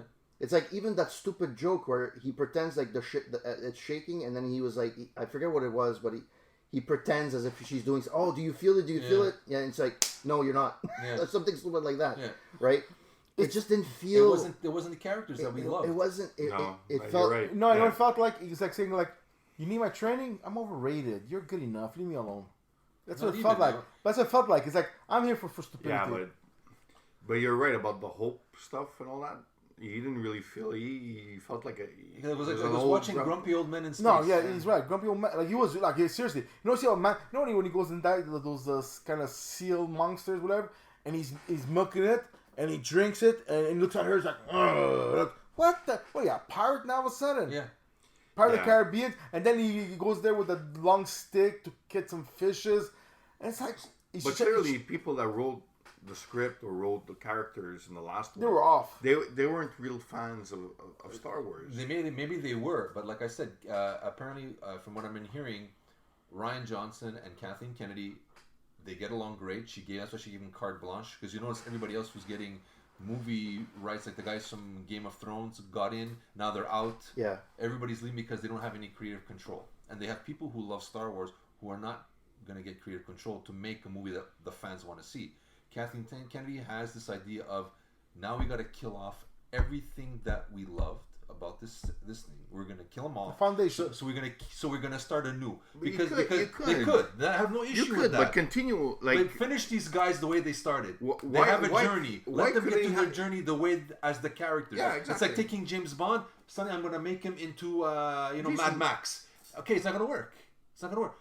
Give them the characters the dignity to go through their fucking journey and get to the end. Yeah. That's what we want. Then if you want to restart new, okay, you kill off Luke Skywalker in this one. You should kill him in this one and say he's the last Jedi. Done. Now Rey is the new hope again or whatever, and there's gonna start. She has different powers or a different force emerges. And her and Kylo Ren get together, have a kid that starts a whole new different generation of Jedi that have different powers, and then start a different era. That's fine. But the way they did it, that they started it this way already, that would screw up the series. And now J.J. Abrams, he's gonna try to fix it. He's like, apparently they're gonna get in the guy who played Darth Vader from Episode 1, 2, 3, Haydenson in it. Yeah. They're trying to get every nostalgia fact to save their ass because they're in trouble. Which, if you would have done it right the first time. What we wanted is another adventure of Luke, Leia, all these guys together. No, you separated them all and you killed them. Fuck. But it's proof that, we take for granted when a movie does do it properly. Yeah. Like when they do actually sequels properly. Like, Stallone doing a Creed.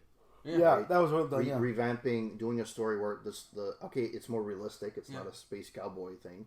But it made sense. You saw him become the coach. But he evolves and it makes sense of the storyline. And it doesn't seem out of place. And he's the same character he is now. And even if he becomes more bitter, he has he got more funny, remember? He got more funny. But he has that right but he has, what we've seen. But it was done, but it was done properly. And it's not something that's given. Yeah. You have to actually build something that people would want to watch. Exactly. Here it feels like they banked on the fact that it's Star Wars. And it's true.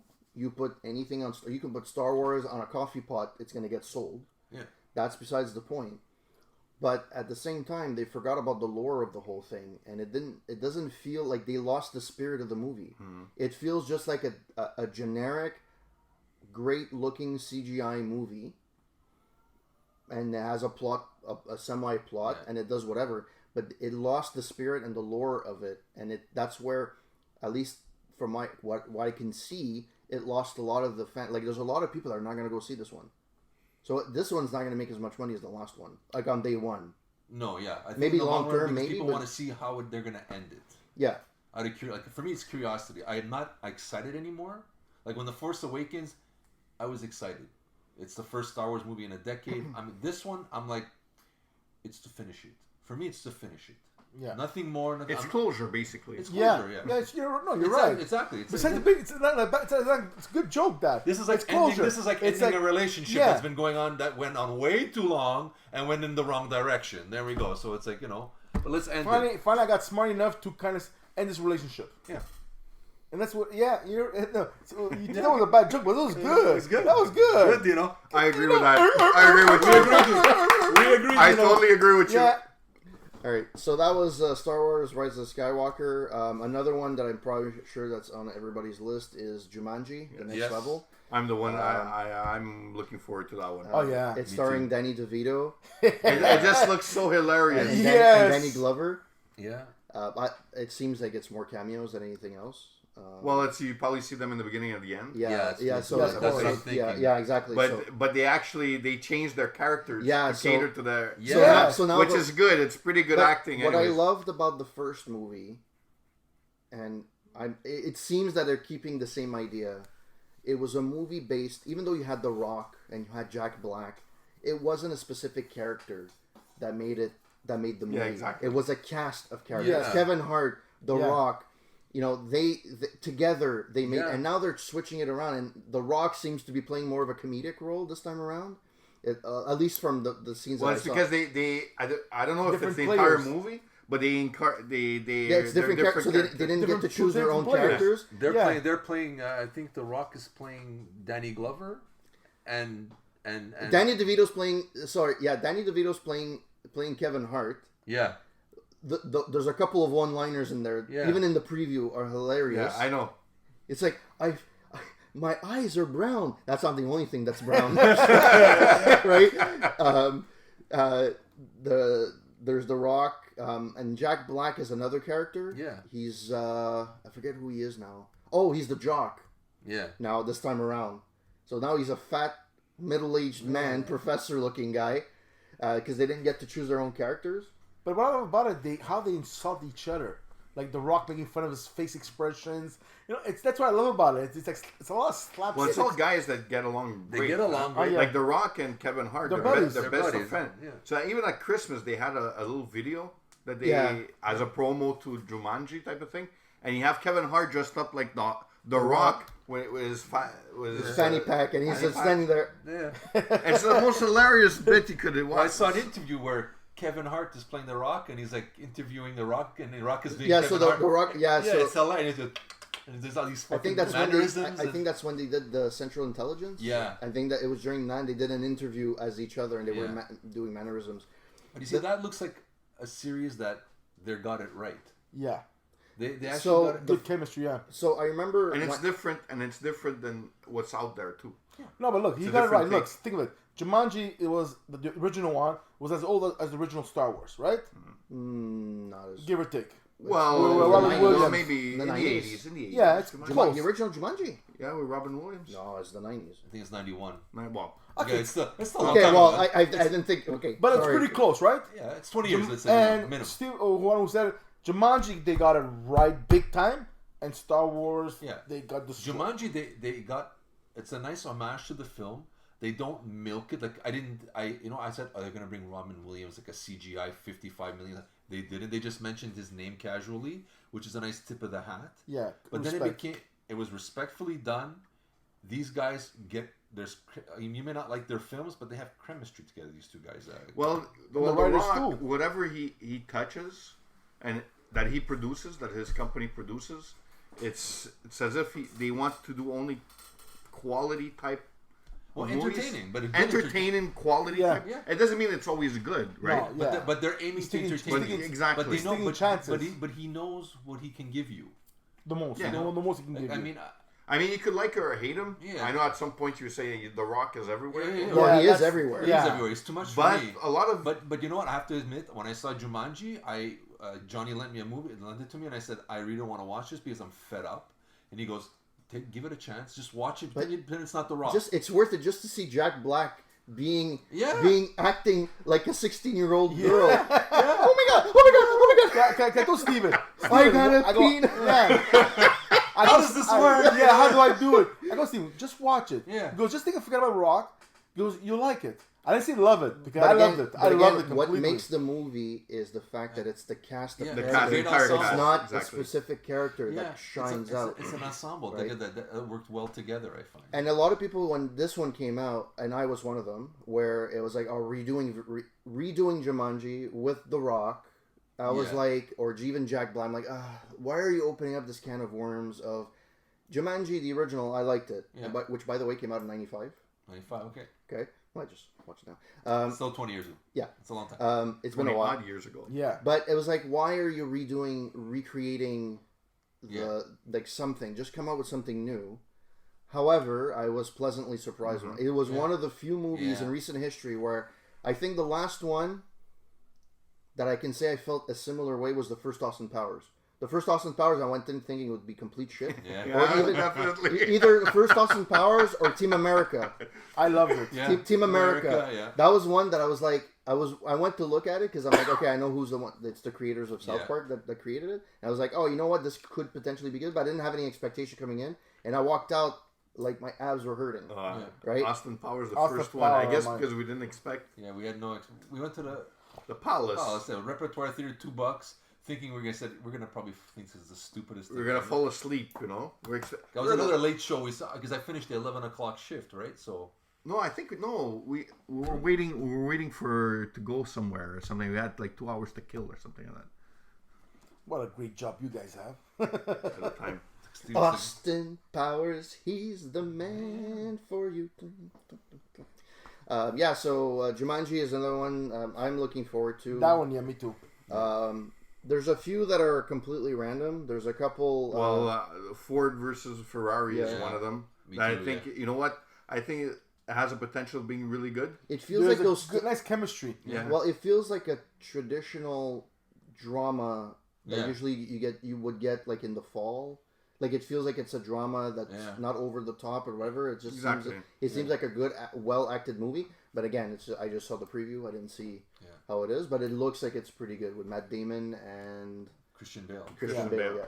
And apparently Bale is getting some good vibes from there. Apparently, that's the rumor. Oh, he's an actor, that guy. He gets into that role because you look like a real let's call these South Park. I don't always like him because like. Even as Batman, like I was like, he was okay. Like the Dark Knight series was okay, but he was good as Bruce Wayne. That's the whole thing. Yeah, but when he was Batman, it was like, I didn't feel. Oh, as if Michael Keaton was better. While George Clooney. George Clooney was the. Oh no, he had those great nipples in that suit. That's all I remember from that movie. Bat nipples. That's all I remember. Bat nipples. That's all I remember. Bat nipples activate. What's the other guy that played Batman? Val Kilmer. Val Kilmer. Kilmer wasn't too bad though. That was at the height where he actually was fit. Yeah. Like I'm not. He looks horrible. Still... I don't know what happened to him there. Well, you got old. But it doesn't mean you get old. No, but he was sick. He was sick for a while. I don't know what he had. Did he? He was sick, yeah. So. Like one person that looks like still good to this day is freaking Arnold Schwarzenegger. Like he still works out today. Yeah. Like I mean, people are like, he looks old. Yeah, if I'm at his age. No, the comments was why does a Terminator look older? They answered apparently in the movie. Oh, do they? Yeah, apparently it's in the first like 5-10 minutes. They explain why. They have humanoid skin, so it will age if they keep. The insides don't age, but the outside ages. Yeah. Even in Genesis. You fit. Even in Genesis, they mentioned. So you could blend in with the human. Yeah. Because they're not sure how fast he was able to find John Connors. And this one is not the original Terminator from T2. He's the one that came in like. Because in T2 he died, no? Didn't he? He's the one that got melted, right? But they made multiple Terminators in his image. Yeah. So in the movie he comes out again and does something to John Connor. I don't want to give spoilers yet. Did you go see it? Yeah. Yeah. And how do you like it? The review is coming out tomorrow. One short. Okay. Good, bad. Oh fuck. Oh, that's good. Good if you take it as an action movie. Okay. I mean, for me, it's a recycled version of T2. There's a lot of the similarities. Okay. Some of the decisions that were made, for instance, what they did to John Connor is, I think a lot of fans will find that a slap in the face. I liked it. Are we allowed to say it now? It's been out for a while. Can we say the spoilers? Well, if not, spoiler alert. Yeah. They kill John Connor. They have a de-aged version of a boy playing John Connor, and he gets killed. Which I like that part because it shows that he was the whole point of the movie. He's the future. No, because the timeline has changed. That's the whole thing. You change one thing in the past. Yes, they did because all the things to what she went through and all those Terminators because they were supposed to kill him with the first Terminator. It didn't succeed. Then it was the second, the third, and was this. So everything is changing from the past. My only thing, I didn't like they killed him. That's my opinion. They shouldn't have killed him. That's the leader of the resistance. It was the whole point of this fucking franchise anyway. Yeah. Then, again, it's somebody protecting somebody against the Terminator. After this series has been out since 1984, do a little world building. Give me something else. Give me anything else. This is reminding me of The Force Awakens. It's episode 4. This is T2 for a modern day audience. Yeah. And that's all. That's the loss I found in it. It's still the best one since T2, and it's enjoyable as an action movie. But if you're gonna put it side by side with the first two, you're gonna be really disappointed. But the thing is, with Sarah there being there, since she's still alive, she'll put the same concept that worked for her to put in the next generation, because you need somebody to protect you. So it's kind of but it's been done. It's been done. How many? But don't forget, because Sarah, what happens now? She's the teacher of the new one, right? So she'll tell the girl how to do everything, how she would have done it. So that's what she's teaching her the way to do even it. She says it. She goes, "You're just like John," which is a disservice to that character then, because you just made her John. Yes, because in other words, it's a disservice to the character. No, she shows it goes there. Goes, you're the continuation, so you're the new. No, but it's the one part she just looked at him. She goes, "You're John." Yeah, you're kind of. So John. basically, you just switched. So whoopie-doo. Whoopie-doo. For me, it was like, okay, that's a little disservice to the character. So we went from Jumanji to Terminator. But back to Kevin Bacon now. But now, do you know if there's supposed to be another Terminator? There's supposed to be a new trilogy, but now that this is flopping massively worldwide, I don't think that. Yeah. Oh, is it? It's a, I mean, I would come up with like another generation because the timeline. Because I was hoping they were going to go back to Terminator Genesis. Yeah. So they try all the kind of things. So it's the reason. But Genesis could have been good. Whoever was the fucking marketing guy who gave away the story that John Connor is a Terminator in the preview, it ruined it. Ruined the movie. So you're like, the whole movie, you're just waiting. Okay, he's the bad guy. When he's coming out, they're all trying to hide this fact that he's the bad guy. We know you're the bad guy. You told us in the preview. Yeah. You could have had a really good moment, but they ruined it. This one is better. Like I said, the tone and feel are exactly like T1 and T2. Okay. So you got that. The action is top notch. Tim Miller from Deadpool nails it. My thing is, okay, you got a young kid who's being protected by somebody against an evil Terminator. We've seen that in T1, T2, T3, and Genesis. Can we give me something? Give me any. They saw a little bit of the backstory of the war against the Legion now that it's called. That's fine, but give me that. Because now we did since 1984. How long is that now? Like 30 odd. Well, it's the same storyline, right? Just give me something else. They're just saying things. Even though certain things changed, no more Skynet. It's the Legion. It's still the same story. It's still that people they're giving too much control to the robots without supervising how they're supposed to supervise it. It's all money. What's the best thing for us? And this, which backfires, and so that changes everything. So, like I said, as an action movie, good to go. If you're gonna compare, I think you're gonna be coming out slightly disappointed. Okay. To me, it's like a comic book. What if? What if John Connor died? What would happen in the future of the movie Earth? And that's what happens. Flopping. It changes. They're saying $150 million loss. Well, but it just came out like 2 weeks ago, no? Yeah, but they were predicting a minimum $40 million opening in the U.S. It made $28 million. Apparently, China, which Genesis did well in, it's not doing well at all. Yeah, but I think people are fed up. They make their money back once it's released as a DVD. After $150 million loss. Or it could be like certain movies. That's hard. Stays longer in the theater and makes more money as time goes on. So certain movies. Right now, if a movie doesn't make $100 million, but the movie's budgeted at $200 million. Yeah, but that's the. Then you have to go advertising. So let's say this movie costs $350.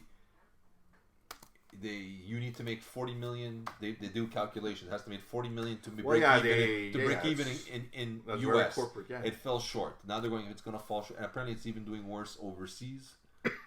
They already said $150 million.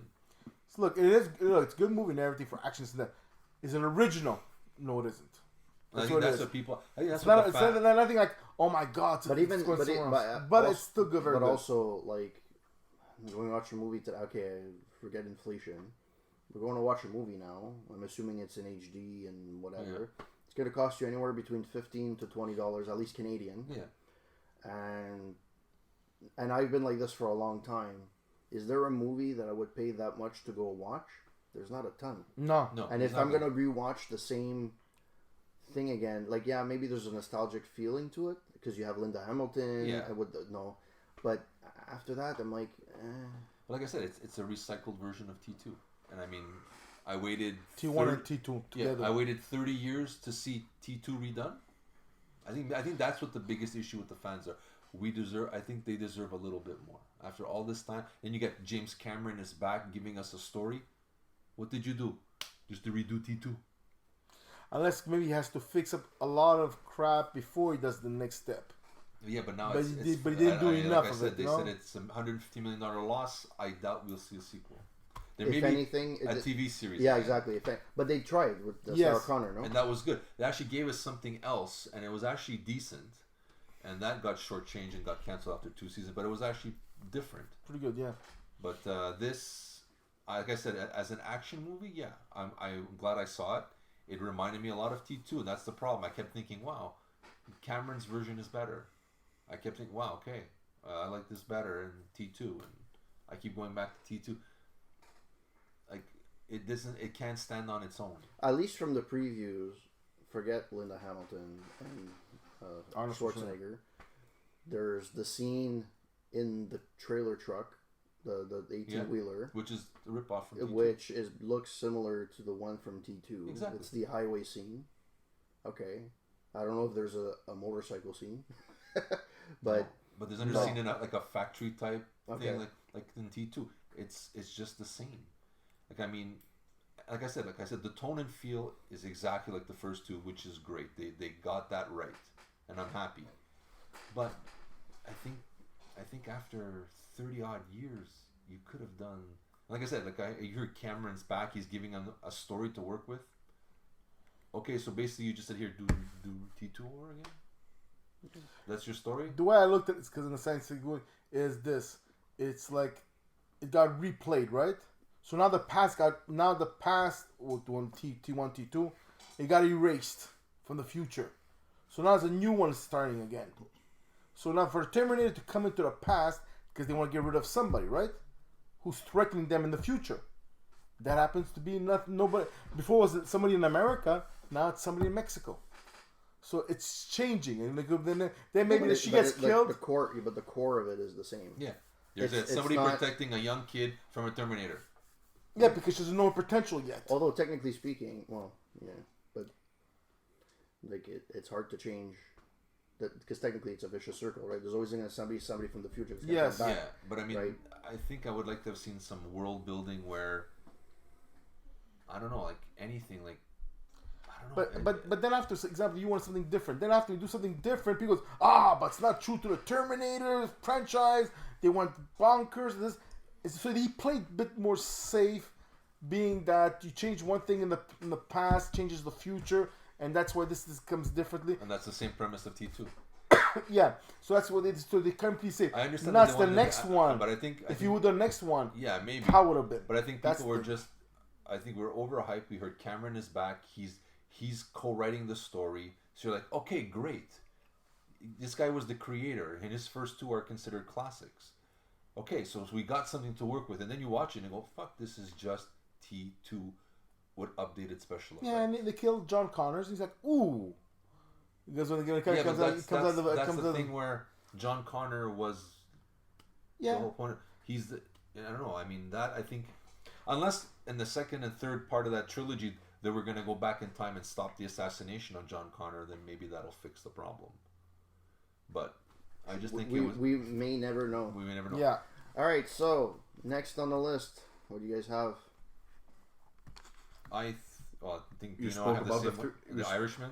We both want to see that. Yeah, well, The Irishman. Yeah, that would. I think I like the idea that I think Pacino is de-aged in this movie throughout the whole movie. De Niro. De Niro? Yeah, it's De Niro. Sorry, my apologies. Yeah, you see him when he's younger in the army. You see him in middle age, like Okay, so and then you see him really old. And even when he's really old, they make him look really like older. Sorry, this one person kept walking by 3-4 times looking at him. Sorry. The other one that I kind of interested in is called Knives Out. Yes. With Daniel Craig and Chris Evans and Jamie Lee Curtis. It's almost like a Clue. It's a whodunit. Yeah. So I thought I haven't seen something like that in a while in the theater. So they've been promoting it for a while now. So yeah, but the thing is this: are you willing to pay top money for that? No, but I mean, it is something. It's not a superhero movie. No, it's a change. It's different, and that. Yeah, and you're right. I give him kudos that they're trying to do a character-driven movie. Cool, yeah. And Daniel Craig is trying to break out of that James Bond role. Chris Evans is trying to break out of Captain America. It looks actually kind of funny and it's a little goofy. It kind of looks like Agatha. What was that old woman in the sitcom? Murder, She Wrote. Murder, She Wrote on the big screen. Angela Lansbury. Oh, yeah. Dun, dun, dun, Maybe she'll do a cameo, de-aged. You know, she's still alive. Yes. She's old. She's wickedly old. Of course, so because she was old before. She's 90 something. She was older in the originals too. She does there's one that's coming out. It's I don't remember the name of it. It's Charlie's Angels. No, you have Charlie. No, that's gonna be. No, it's they're two older actors. One is the one that played Magneto. Oh yeah. Ian McKellen and double. Wait. They're almost like they're trying to con each other. No, he's trying to con her. Yeah, Ian McKellen and Helen Mirren. Helen Mirren. And that one looks not too bad. Something different. A little different. Yeah, because it's not young couples; it's older people. Yeah, it's kind of like, ooh, nice. Yeah. There's one that caught my attention, and I didn't hear anything about. What's the name of the movie? I have no clue. You have to look it up. That's your job. There's one movie that I didn't even hear about it getting released called Spies in Disguise. Yeah. With Adam Sandler. It's like a serious movie where he's a jewelry store owner, but he connives and he gets caught in bad situation. He tries to make it big by using but it's not a comedy. Oh, so he's trying to make money in the underworld, kind of thing, but he kind of gets mixed up with the wrong people, at least from the preview that I saw. Or he's inexperienced. He has to learn the hard way how to do it. Yeah, I should learn my lesson with Adam Sandler. Why? Because he sucks. Oh, thank you. I thought you were about to give him a compliment. Well, at least the stuff that came out on Netflix, they weren't exactly top notch. Or even the theaters. I like The Wedding Singer. The Wedding Singer was fine. but then after he kind of finally he repeats his It was good because it was a flashback to the 80s when it came out. But you know what? Like, I mean, that guy. But the movie he's itself, like Eddie Murphy. His time has. Well, Dolomite apparently is pretty good. I have to watch one with Eddie Murphy. Whatever. What's it called again? Dolomite. Dolomite. Yeah.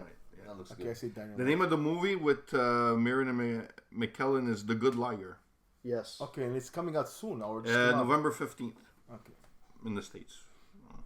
So this one with Adam Sandler kind of piqued my interest, and another one was A Hidden Life, based on World War II. It's starring unknowns. August Dehy, Valerie Pachner, and Matthias Schoenaerts.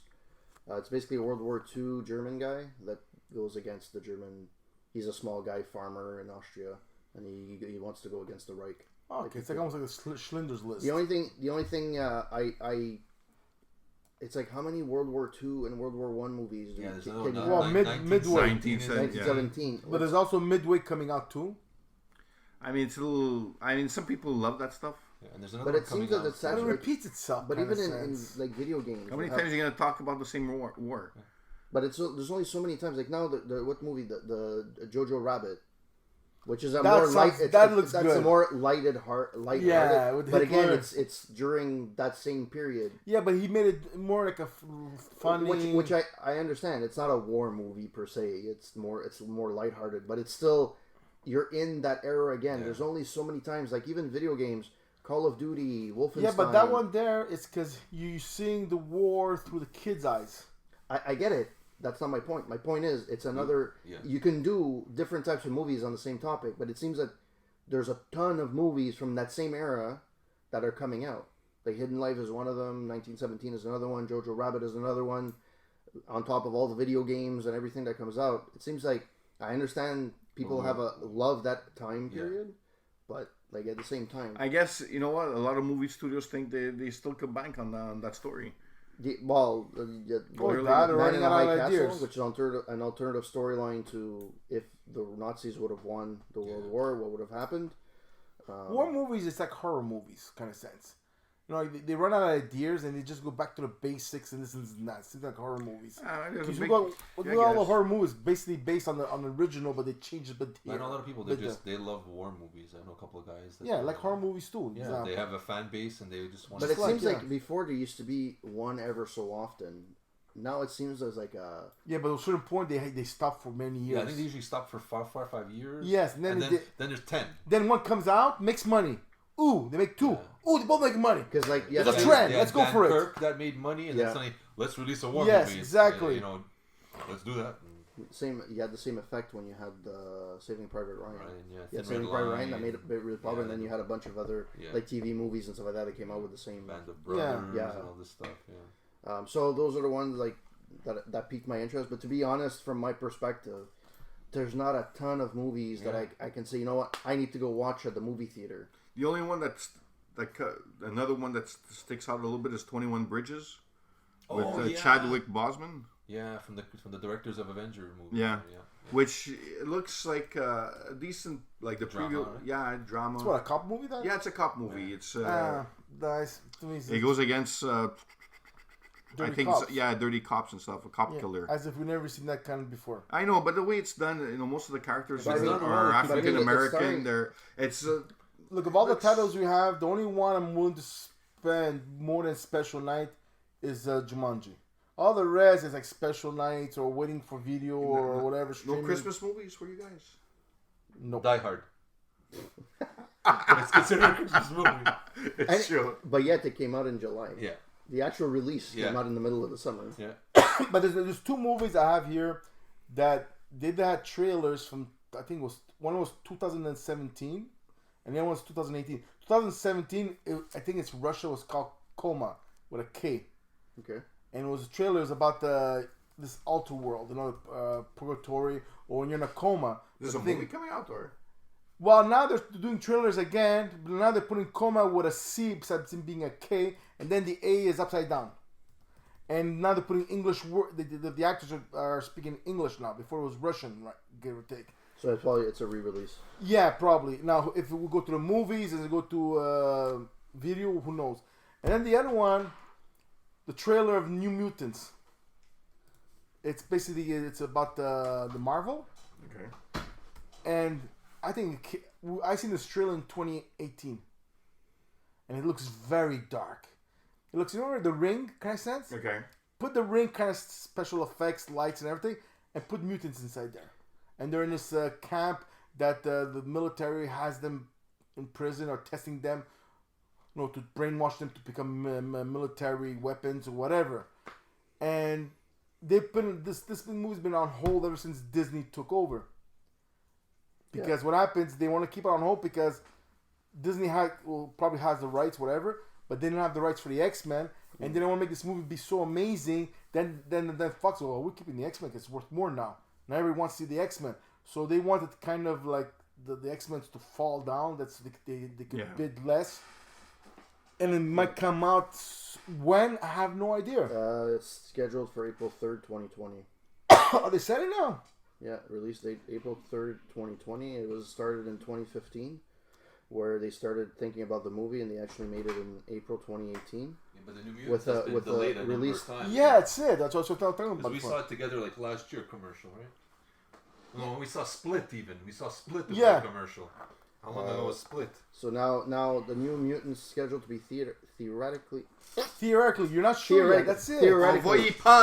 Theoretically will be released in the United States on April 3rd, 2020. So those are 2 movies that heads up. Because what I like about Mockingbird? I'm sorry, what's called New Mutants is where they're going to that direction. Where they're it's supposed to be like a horror movie, no? We don't know. That's the whole thing. It might look like a horror, but how dark they're gonna go? That's very dark. Those kind of like it because it goes in the direction of this typical superhero movie, Well, look at the Joker. They're making a fortune with this movie because they didn't spend that much money making it. Yeah, because but even then, the Joker, to me, I don't want to take away anything from. You're taking it away. The movie, what was released. To me, that's not the Joker. No, it is. That's a character. It's a character. It's to me, it's not, and I kind of don't agree because they fired Jared Leto from being the other Joker. No, because the way I looked at it this way, see, the Jokers we have easily three Jokers in our lifetime. Mm-hmm. He was portraying the Joker when I was my childhood. Remember the TV version Batman with the pow, boom, boom? That's that Joker. You know, the guy over there, I was laughing. Which one portrayed But that which one? one? This one here right now. The Joker. That's a lot darker than the Joaquin one. Phoenix? No way, man. No, But it's more darker. But that was a light cartoonish kind of style. You know what I'm saying? No, like, I don't know what not really. You're not making any sense on that No, one. I'm not. Okay, whatever. I'll finish it. Then you could say make sense of dollars or checks. No, but we want to understand what you're saying, though. But basically, the way he looks, the costume and everything. Okay. You know, because don't forget, how many things do you see on TV that they take it based on a reality, they make it more lighter, more darker, right? Okay, now I understand. So you take a TV version, you made it lighter. And Okay, that could be that. from that perspective. And okay. then the Joker with the mask killing the parents of Bruce Wayne, he's the one of a ledger kind of Joker. He's the Joker that yeah, okay, I see that.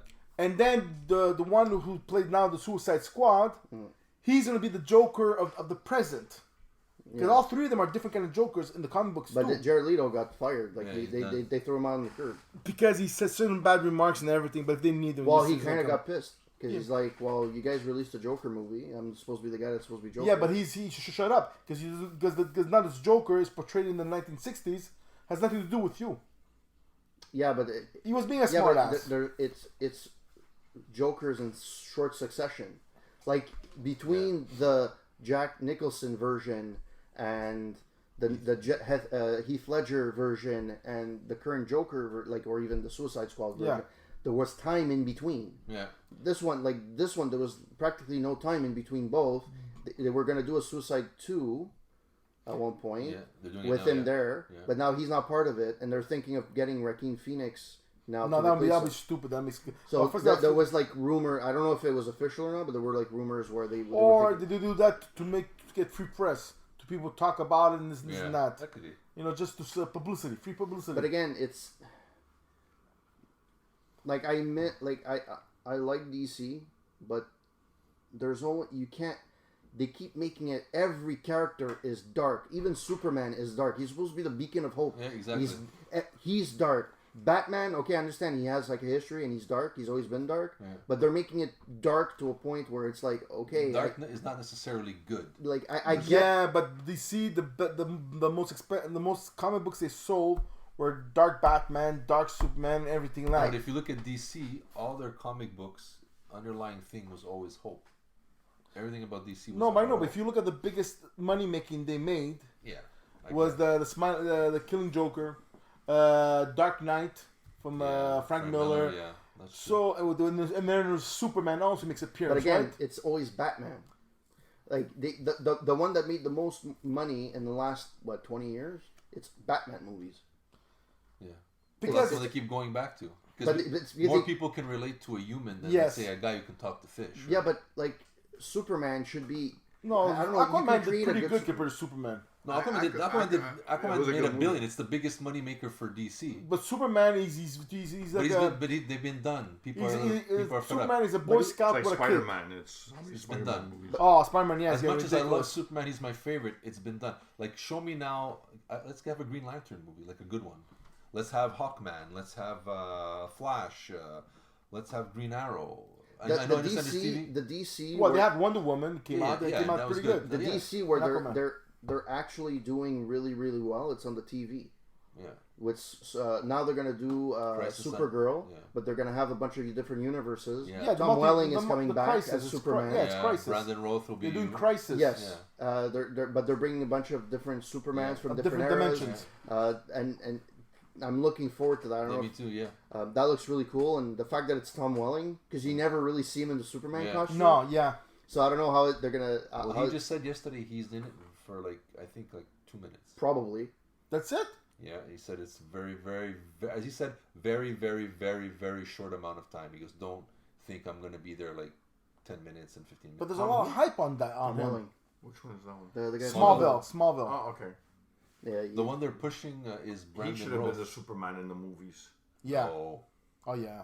Yeah, it would have been a good continuation. The way I agree with you. The way I see that they should have done it is when you see him at the end of the show going like this, movie, and then boom, you have a movie where he actually is Superman. Yeah. But instead of doing that, they came out with Man of Steel. Yes. Which was different. Well, they did about Superman Returns, right? Or Superman Returns, whatever the first one was. Yeah, because it was right after Smallville. Like it was close to it, and it's just like nothing sense. It's not that he was. I think it's Roth that was. Yeah, he did a great Superman, but the movie was not. Yeah. Well, Lex Luthor in there was lame compared to Smallville. That was the most purest Lex Luthor ever. Again, that makes the case that they should have. Yes. Now it's possible that they didn't want to do it, like Tom Welling didn't want to do, because I think at one point he was like, "I'm done doing Superman." Yeah, but you don't do it right away. You wait a couple of years before you Well, it's not as if his movie career is going through. No, he tried a couple of movies. They went. Well, the only thing I remember him really from is Cheaper by the Dozen. Yeah, he was one of the kids. Thank you. That's the only thing I kind of the first one of the sequel. And then he was one of the cast of Lucifer. Yeah. Oh, Yeah, he had a cameo or one episode. Now, who knows what else? No, more than that. Was he? I thought it was a cameo. He was a police chief, something like that. So, I mean, we'll see how that goes. Yeah, because now when they sort of realize they're not as hot as they thought it will be. But they'll take any money they can get after quite that. Honestly, DC should just cut their losses. They should know where their bread and butter is. Marvel has...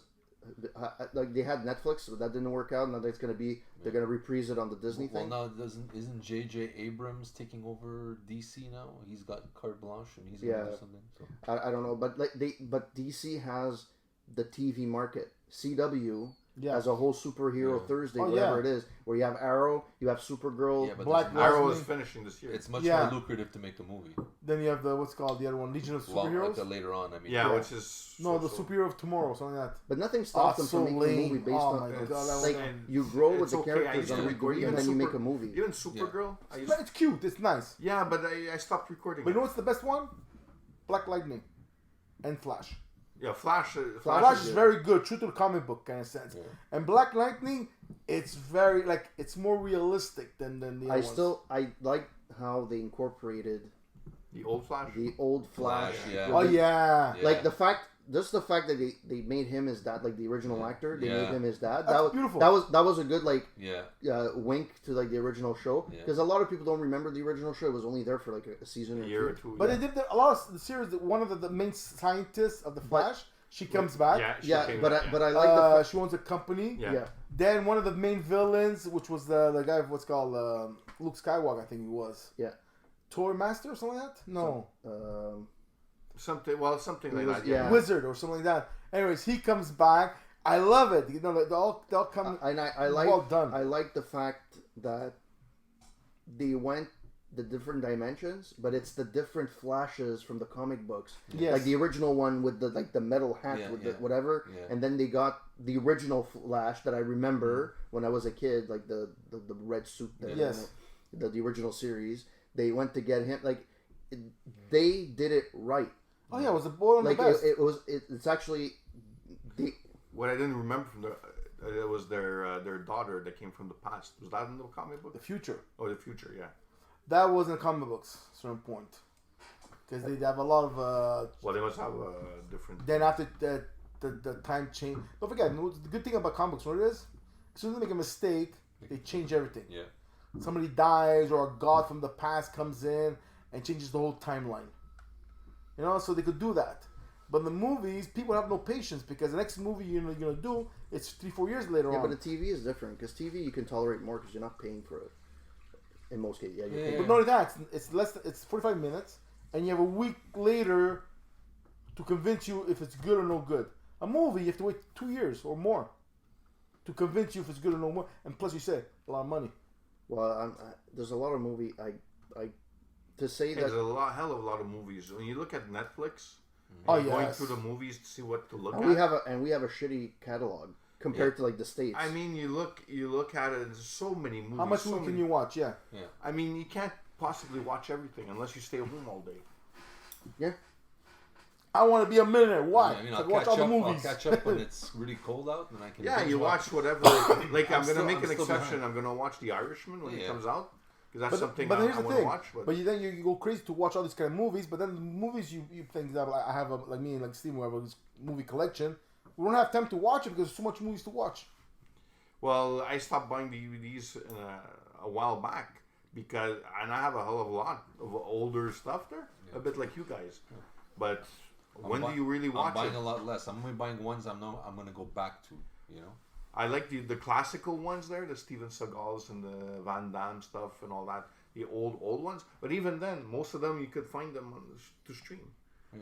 The problem with streaming is it's so stupid. It's the licensing. Yeah, they're not always available. Right. So you're gonna have it for like when I started before I bought the DVDs because I actually watched because when I did the review for the original MacGyver, I had started watching it on Netflix, and they had all the seasons. I went till season 3.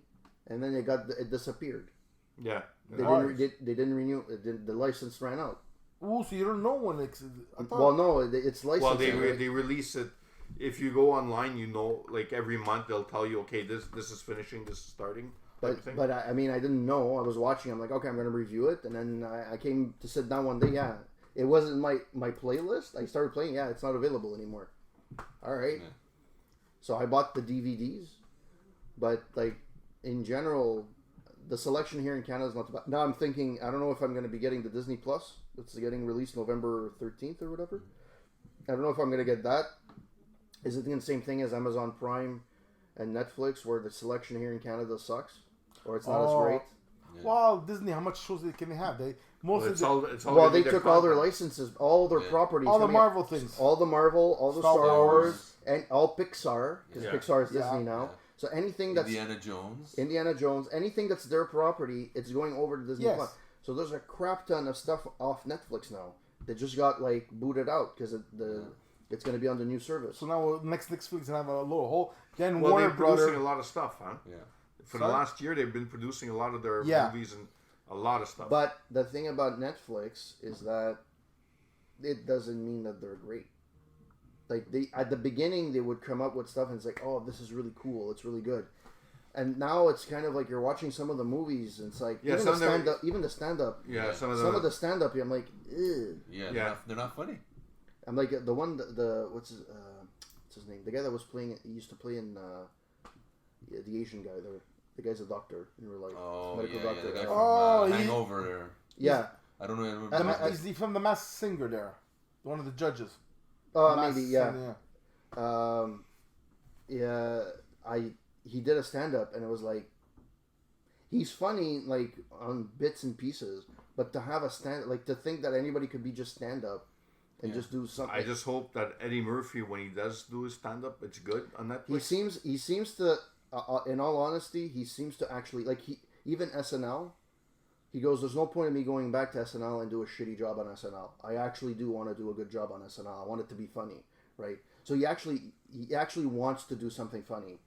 I have a feeling that he's at the stage that he's at, Eddie Murphy, because he's at a point of his career now. Like, there's a lot of comedians that he's like the prior of that generation. Right? They look up to Eddie Murphy. They looked at Delirious. They looked at Raw, and everybody's talking about Raw. Yeah, I like Delirious a lot more than I like Raw, personally. Me too. Yeah, maybe not. It's not as politically correct. Oh, that's what it is. Yeah, because one is comedy, the other one. Well, Raw makes too. You think. Raw makes you think. You know about what's called Johnny Carson. He gets divorced, and it's like, I don't want half. He goes, you know any maid that makes $1 million a year or something like that? But the thing is that was different. He never did that kind of comedy. He did that to be on Johnny Carson because you had to do clean comedy. It was TV. But either you look at Raw or Delirious, it's not clean comedy. It's raunchy. It's politically incorrect. It's whatever.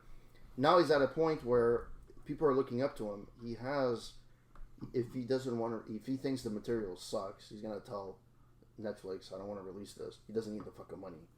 He hasn't done anything in freaking years. He doesn't really need any money. He does a movie here once in a while. He does passion projects. Again, the Dolomite is a passion project. He's been wanting to do it for 20 years. He finally got the okay from to do it, and he actually did it, and he's doing a decent job of it. Well, now they're working on Coming to America too. Yeah. Well, that was announced before, but again, I don't know if Arsenio Hall too is going to reprise his role. Is he? I don't know. Yeah. I know Wesley Snipes is in there. Yeah, he's supposed to reprise, and James Earl Jones too, if he makes it. James Earl Jones. He's in Dolomite. Wesley Snipes. Yeah. Okay. Yeah. Apparently he gets along. He's good friends with Eddie Murphy, so maybe he'll. James Earl Jones is supposed to reprise his role as well in Coming to America. But, I mean, again, it's gonna be one of those things where if you come out of a coma, and you'll be like, "What are the top movies of the thing?" You're gonna have Bill and Ted 3? Oh. Bill and Ted. You're gonna have Coming to America. What year did I wake up in? All you need is a Clinton in the White House, and you're like, what the hell? I'm back to the 90s. Yeah. Wait, Top Gun 2. Yeah, Maverick. It's true. Fuck. Holy shit. And Bad Boys. Terminator. Rambo. Come on. Charlie's Angels. This tells you the state of the world we're living in. Instead of... There's nothing wrong in thinking of the past. It's called recycling. If it was a hit, it's like music. If it was a hit in the past, they hope it's a hit again. Yeah, but there's a lot of people. But that's what's going to happen. At one point, we're going to run out of everything we can rehash. And what happens then? Yeah, but what's going to happen is the same thing as happened with Spider-Man. You're going to have the first Spider-Man, the first trilogy, the one with Tobey Maguire. Yeah. It was great because it was the first time you actually had a real Spider-Man. Yeah. In your life. Movie. Yeah. The first two were actually pretty good movies. Yeah. And the third one was a little wonky, but in any case, it was. Then they came out like 3 years later. Yeah. Doing the same thing. They even went with the origin story with the freaking the uncle dying and hey, okay, great. At least now with the new Spider-Man, they kind of. It's actually not bad. The new version. I like the and new thank God, freaking Sony decided to, because at one point they there was going to be no more. Yeah. They stopped licensing Spider-Man to Marvel. Yeah. And that kind of puts a damper on the Avengers because he's being billed as the next Tony Stark. The thing is, they found a loophole because they cannot make like a movie on Spider-Man, but they can have Spider-Man being a part of the Avengers. Well, that's the part of the negotiations, probably. No, they could do without needing Sony. But example, if they want to make a movie on Spider-Man, they can't. But if they have Spider-Man in the Avengers or in Guardian of the Galaxy or whatever part of a team that should I say is champions, they could do it. It's like example they were talking about a movie example Hawk versus Wolverine. If they do Hawk against Wolverine, they could do it. If it's Wolverine against Hawk, they can't. Because the Wolverine is still owned by I think it's Fox or so. Fox licensing. Yeah. That's what I say. Yeah. That's my take on it. That's where WWE came in. The licensing. Yeah. All right, so we're running on the 2-hour mark, so I think that's it for this Aroundtable.ca podcast. If you guys want to read our reviews, you can go to Aroundtable.ca, as the name of the podcast is called. You can read anything, TV, movies, music, and video game reviews. Steve just reviewed the Paul McCartney post-Beatles review. I reviewed recently BioShock and Doom Mini for PC. We also have Track of the Week, speaking of Eddie Murphy, with Party All the Time. Song that came out in 1985, which actually came out with an album. I tried to find the album. You can find the song. You can't find the album. Really? I never knew there was an album. The album is hard to find. Seriously? He came out. He had one top 40 hit, and it was this one. How many songs? He has another song out. He came out with something like 10 songs, something like that. I didn't knew that. Seriously. There's something like 10 or 12 songs on it. Wow. Yeah, it was actual LP. It was at the height of his popularity. Of course, yeah. In 1985, he was coming up Beverly Hills Cop and stuff like that. It was another 48 hours. Yeah. He was Afro Gel. Dippity doo. Yeah, so if you guys like the content, you like what you see, you can actually sign up to our newsletter that comes out every 2 weeks. You just go to the top of the page and go to the sign up, or you can go to the main page on the bottom right hand side. You'll have a sign up area. So yeah, if you guys let us know your comments. We're on Facebook at Corporate Gamer. Yes, I'm Corporate Gamer, but at Roundtable. We're on Twitter at Aroundtable with 2 R's, ARR. We're on Instagram, around.table. And you can also reach out at allroundtable@gmail.com. All right, guys, have a good one. Till next time.